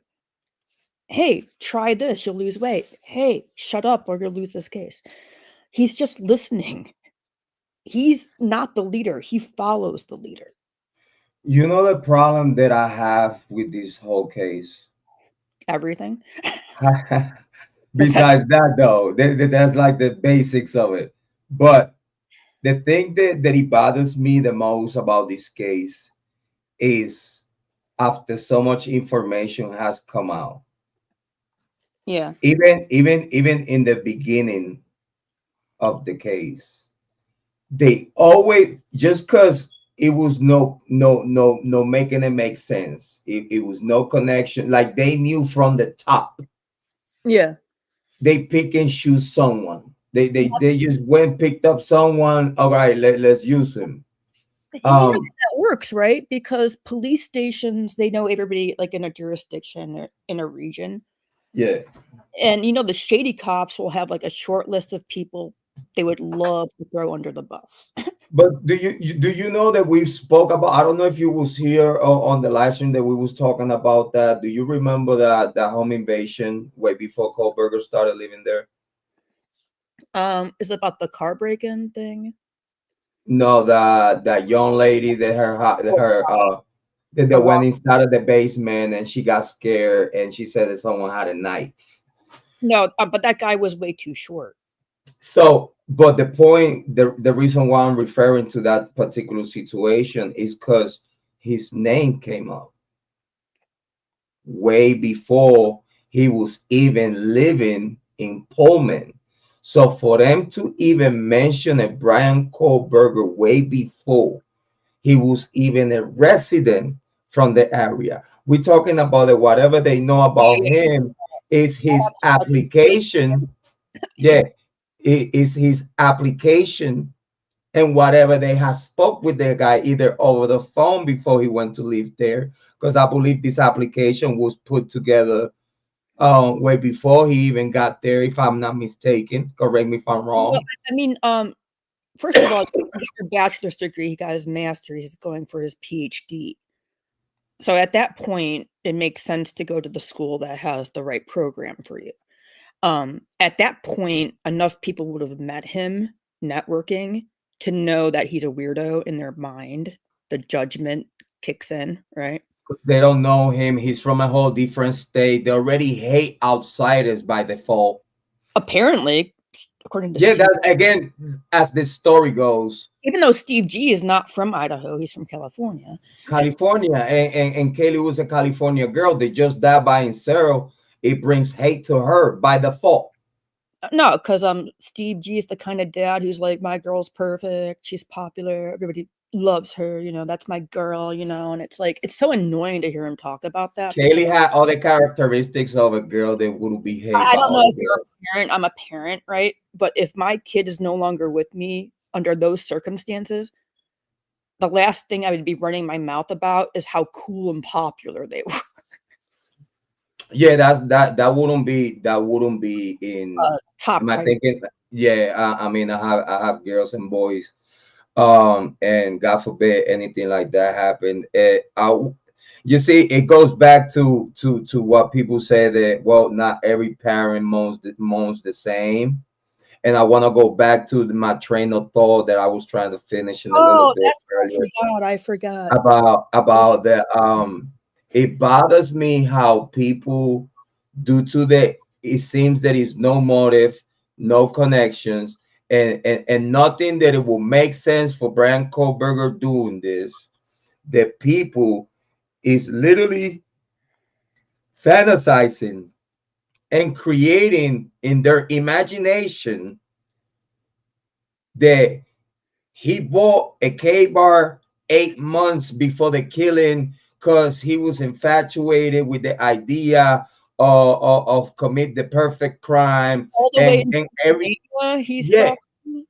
yeah, like a year way before the killing even happened, just to impress his teacher, because that's the conversation now. You know, you can't know what I mean? Away from criminology school unless you act it out. I'm kidding. Anyway, no, I made a stupid video once where I'm like, Brian Kohberger's on Zillow looking up places to go. I'm gonna go to Washington State. You know what though? I think yeah, I don't do that. I gotta go again though. But he was pinning he was pinning the teacher's glove. Okay. How do you standing on a knife? You're practicing without your glove on, but when you get there and it's your big show, now you have your gloves on, the whole kit. You know right? what, Chick Bay? Hopefully we could have a bigger conversation some other time in some other show. I gotta say, I I got appreciate you. You surprised me today. I really do. I appreciate you for coming by and have a Merry conversation with Christmas. us. Listen, I pay attention to your content, great content, and thank you for everything that you're doing for the true crime community. Yeah, I gotta go, dude. But thank you. Have a good night, though. Big shout out to Chick Bay. Thank you so much for everyone that he has come today and have great conversation. Big shout out to Rock Chalk, True Crime. Big shout out to Rock Chalk in the building. Heather Fitzgerald in the building. Amy Conway in the building. Big shout out to all the ladies. Kathleen. I gotta say, I appreciate so much the conversation. Big shout out to Speak Van Holden. We appreciate him to coming over and have this spicy conversation. And I gotta let y'all know though, that's my guy. Listen, I have a lot of love and respect for Speak Van Holden. I probably show my love and respect in ways that probably y'all can't relate. But that guy, my brother, Speak Van Holden, knows that what I say I mean what I say. And when I say that I appreciate him and I respect him and I give him tough love, it's because yeah, I wish he could come one day and share with ya the Speak Van Holden that I know, not the Speak Van Holden that he wanna share with ya. I think that if Speak Van Holden share the real him that I know and the way he thinks and not just come out here and please the guilters just for clout, I think he's already legendary. But I think if he accomplish stop being stubborn, look over the information, we have agreed so much about the Idaho 4 case. Me and him know that we have more agreements over the phone about the Idaho 4 than disagreements here on camera. And I wish I could bring the Speak Van Holden that I know over the phone to the camera, because that Speak Van Holden makes way more sense than the Speak Van Holden that he want to be just to please the guilters. Big shout out to my brother. You know I respect him. I appreciate him. That's my guy. That will never change. Big shout out to Speak Van Holden. We just try to keep it real here. We again in the same thing. We Kane. Big shout out Kane BS the Purge. My guy. That's my guy. I haven't seen Kane for a little bit. I can't wait. Heather, let Kane know that I can't wait for him to come back, because he's more conversations to have. Make sure you send a shout out to Twistle. Big shout out to Twistle. Yeah. Big Twistle in the building. Big shout out to all the moderators, all the subscribers, all the members. And again, very, very special shout out to Amy Conway. He different. CEO lady in the chat. Big shout out and he hit different. Big shout out and he hit different to the lady CEO in the chat, Amy Conway. Big shout out to all the ladies. Thank you so much. We appreciate ya. Thank you for coming and spending time with us and having a great conversation this beautiful and amazing Friday. Let's please make sure that hopefully if I come back tomorrow, if my throat don't hurt, if I still got voice, I will be here tomorrow. So hopefully y'all come back and we go have more conversations about the Idaho 4 Brian Kohberger case. I'm super, super, super happy to be here with y'all. And as always, before we go, let me Rock Chalk in the building. Rock Chalk, Rock Chalk. Come on, Rock Chalk, Rock Chalk. Rock Chuck, Rock Chuck, Rock Chuck, Rock Chuck. Big shout out to Rock Chuck in the building with the members, the gifted membership. Thank you so much, Rock Chuck. We appreciate you. Chick Bay, she was like Professor Google wins again.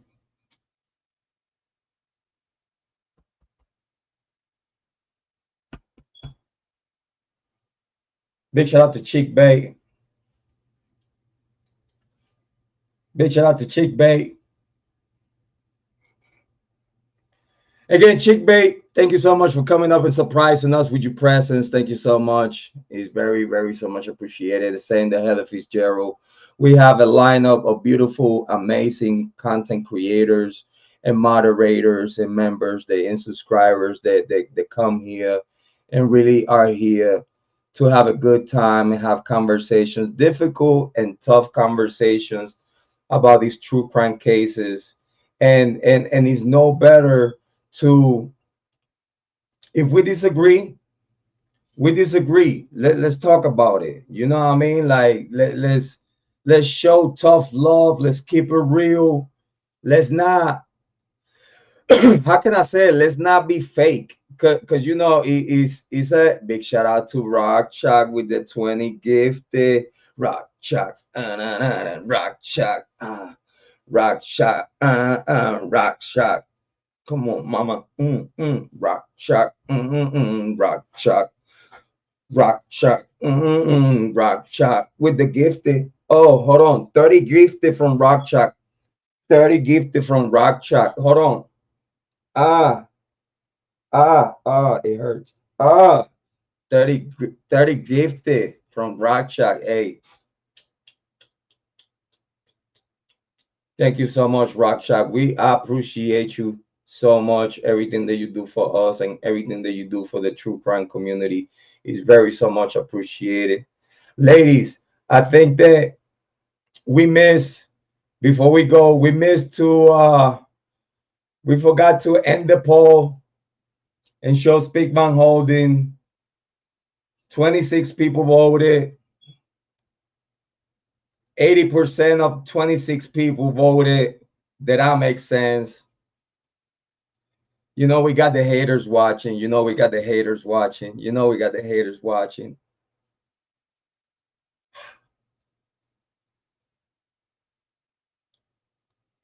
Big shout out to all those content creators that hate watch.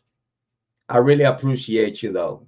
Listen, whenever you stop hating, you are very welcome here. Because again, if you see that over here we have the talent to disagree and keep it breezy, you know you could come here and get your ass whooped for free. So might as well, just all content creators, small, big, just pour in, subscribe to Jrod On Point True Crime chat room, where you 24 hours, you click. Listen, you stop being shy. Just stop being shy. Stop being shy. How old are you? Are you still shy? Listen, you put some DNA. You put some DNA in that like button, right? I promise you that I'm not gonna use no IgG against you. I promise. So I said that to say, like, thank you everyone for coming by. As always, Google wins.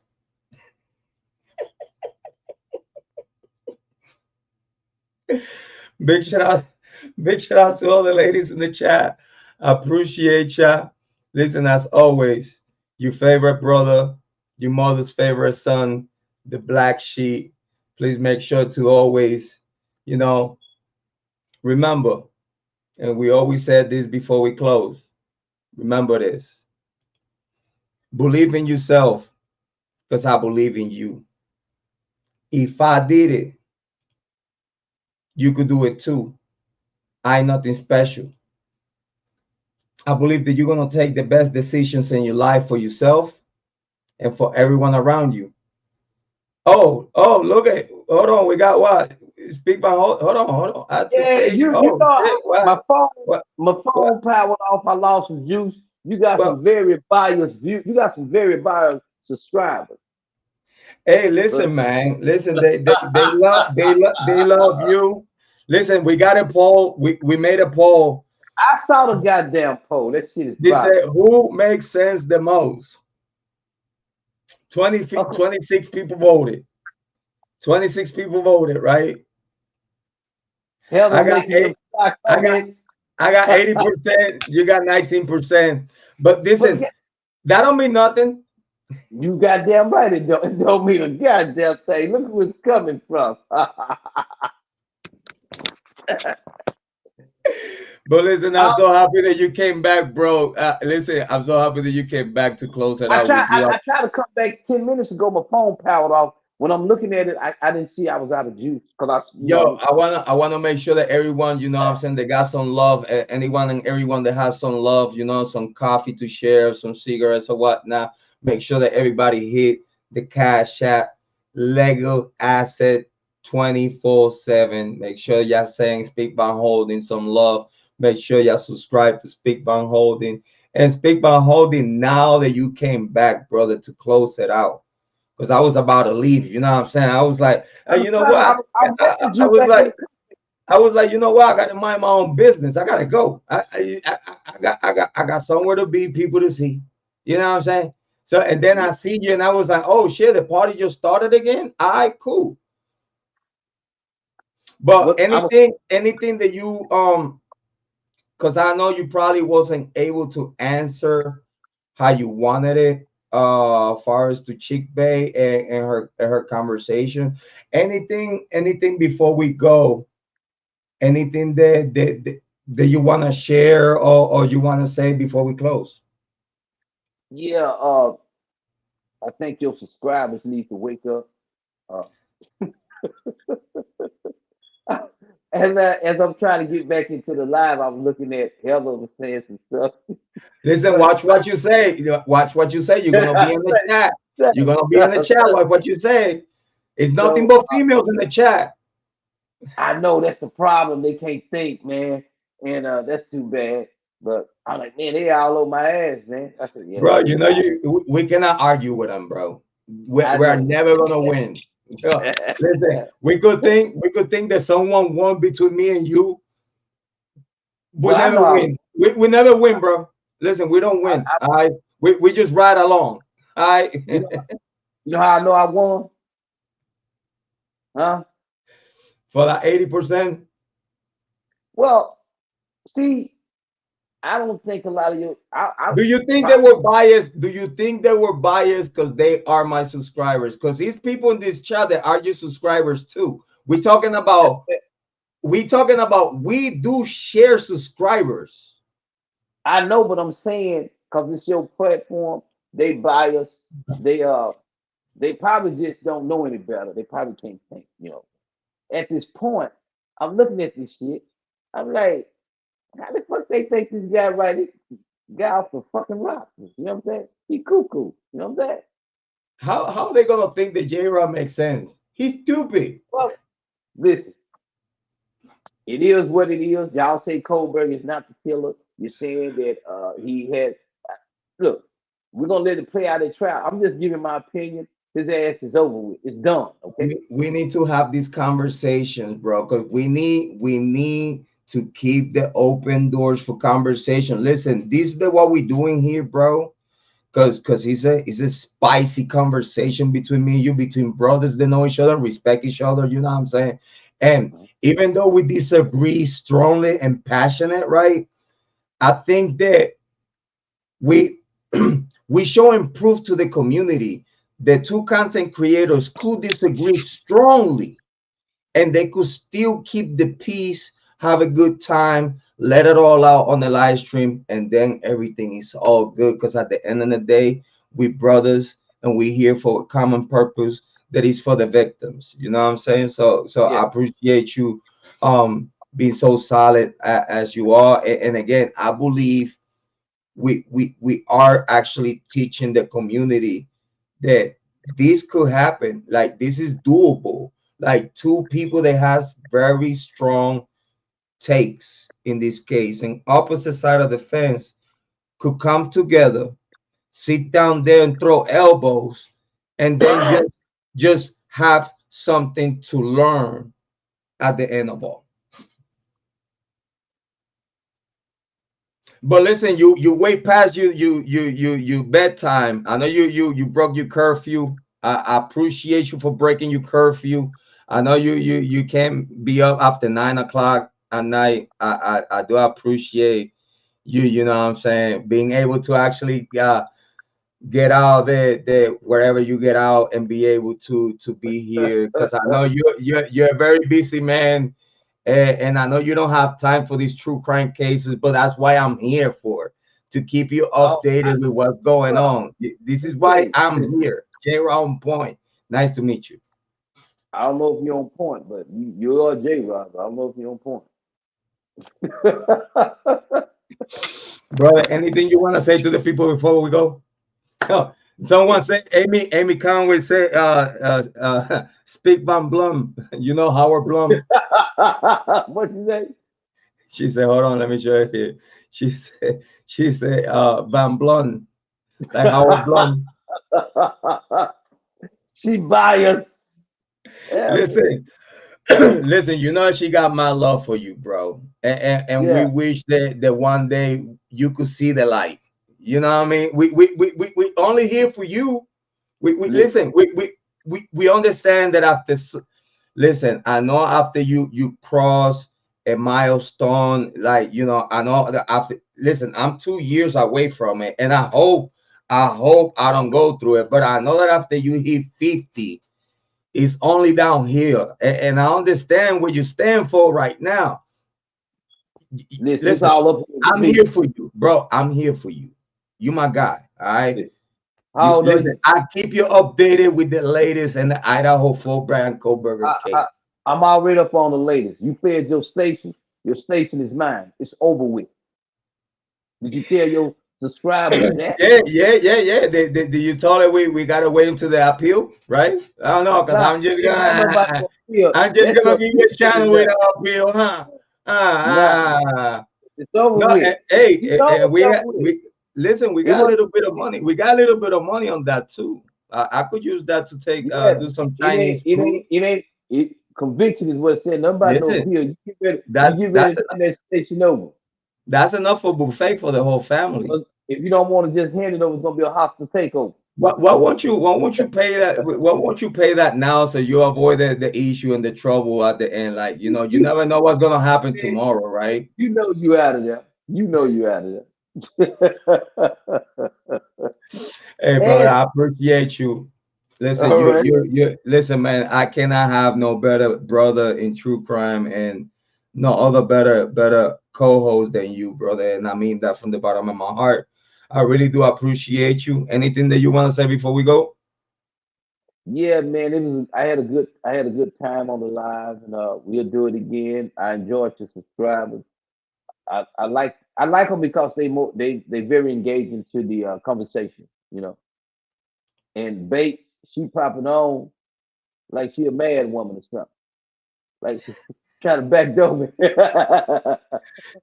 Listen, man, I tell you what, you know for a fact, if you know something, you know for a fact that each one of our subscribers, members, and moderators, they all appreciate you, bro. They know, bro. Listen, I think that, again, it is rare. It's rare, this type of work, this type of chemistry between not just collaborators and co-hosts and brothers, but it's rare when you have a channel that everyone in the chat knows that you could be here and you safe. Ain't no one is gonna come and throw you. Everyone in the chat, like whoever don't have a range yet on the chat, if they consistent and they keep coming and they keep participating, they'll get a range one day. Or if you're a content creator that I look forward to work with you, you get a range. You know what I mean? And I give them ranges. So if anyone pop up out of nowhere and talk shit to them, I want to make sure that they have the tool that they need to smoke them, so I don't have to do it. That saved me time. Yeah. And it keep them safe. So I believe that this chemistry, it's like this particular group of people that is different than the others, and I think that's created by other elements of conversation that me and you put together with them at the same time. I think that's very important for the chemistry of viewership and content creator. That's what it makes the content be the content, and is the unification between content creator and viewer. But my brother, I think we have said enough. I do appreciate you. We need to get that one live stream for you on your channel. Talk to me. Let me know whenever we're going to do it. My apologies again. My public apology from last night, not being able to participate on your live stream, but I own you that one, brother. All right, man. You take it easy. I'm going to get some sleep. I'm tired. All right, ladies and gentlemen, let's give a round of applause so it lasts longer.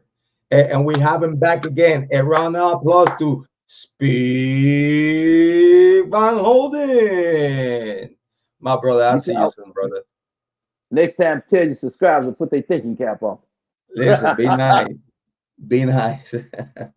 Guys, a round of applause to Speed Van Holden. Ladies, thank you so much. Appreciate you for being here. I think we had a good show. I think we got one. I think we got one. Let's save a little bit more for tomorrow, the next day. Ladies, and like I was saying, believe in you. Listen, believe in yourself, because I believe in you. If I did it, you could do it too. I ain't nothing special. I believe that you're going to take the best decisions in your life for yourself and for everyone around you. Love yourself and take care of yourself so you'll be able to love others and take care of others. I love ya. Thank you so much for coming. I'm going to see y'all back again. I appreciate y'all for all the content that y'all been watching. And you know what, though? I'm going to leave y'all with your favorite song. My favorite song. Y'all so sexy. I'm going to see y'all soon. It's Jrod on Point. We out.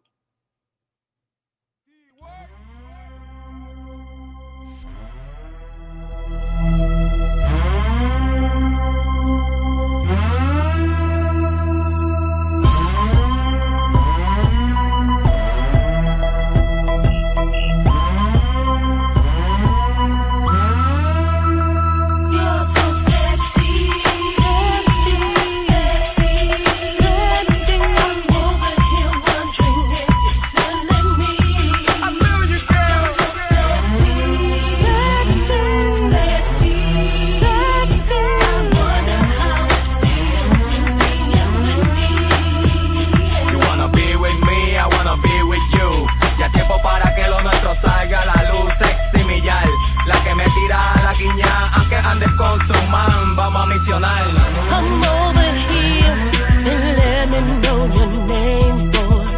Your sexy smile got me checking for your seal. You caught my eyes and I'm seeing if you're single. Do you wanna get to know me?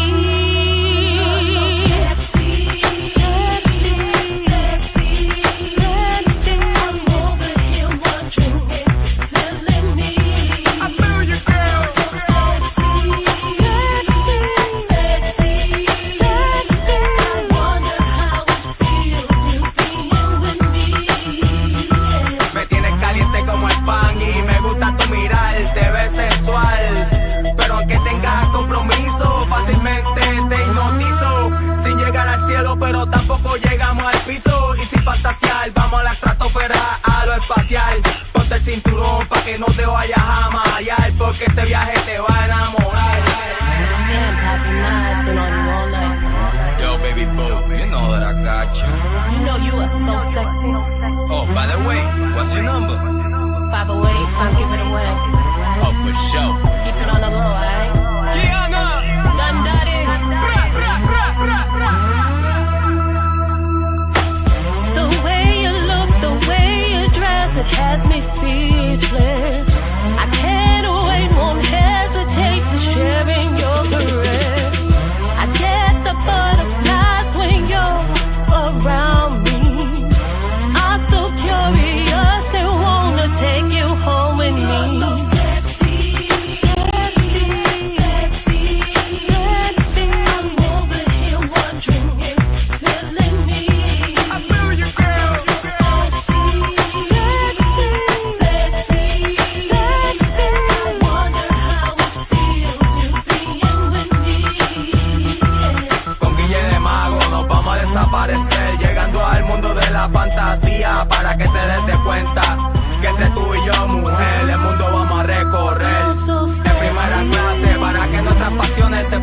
desenvolver.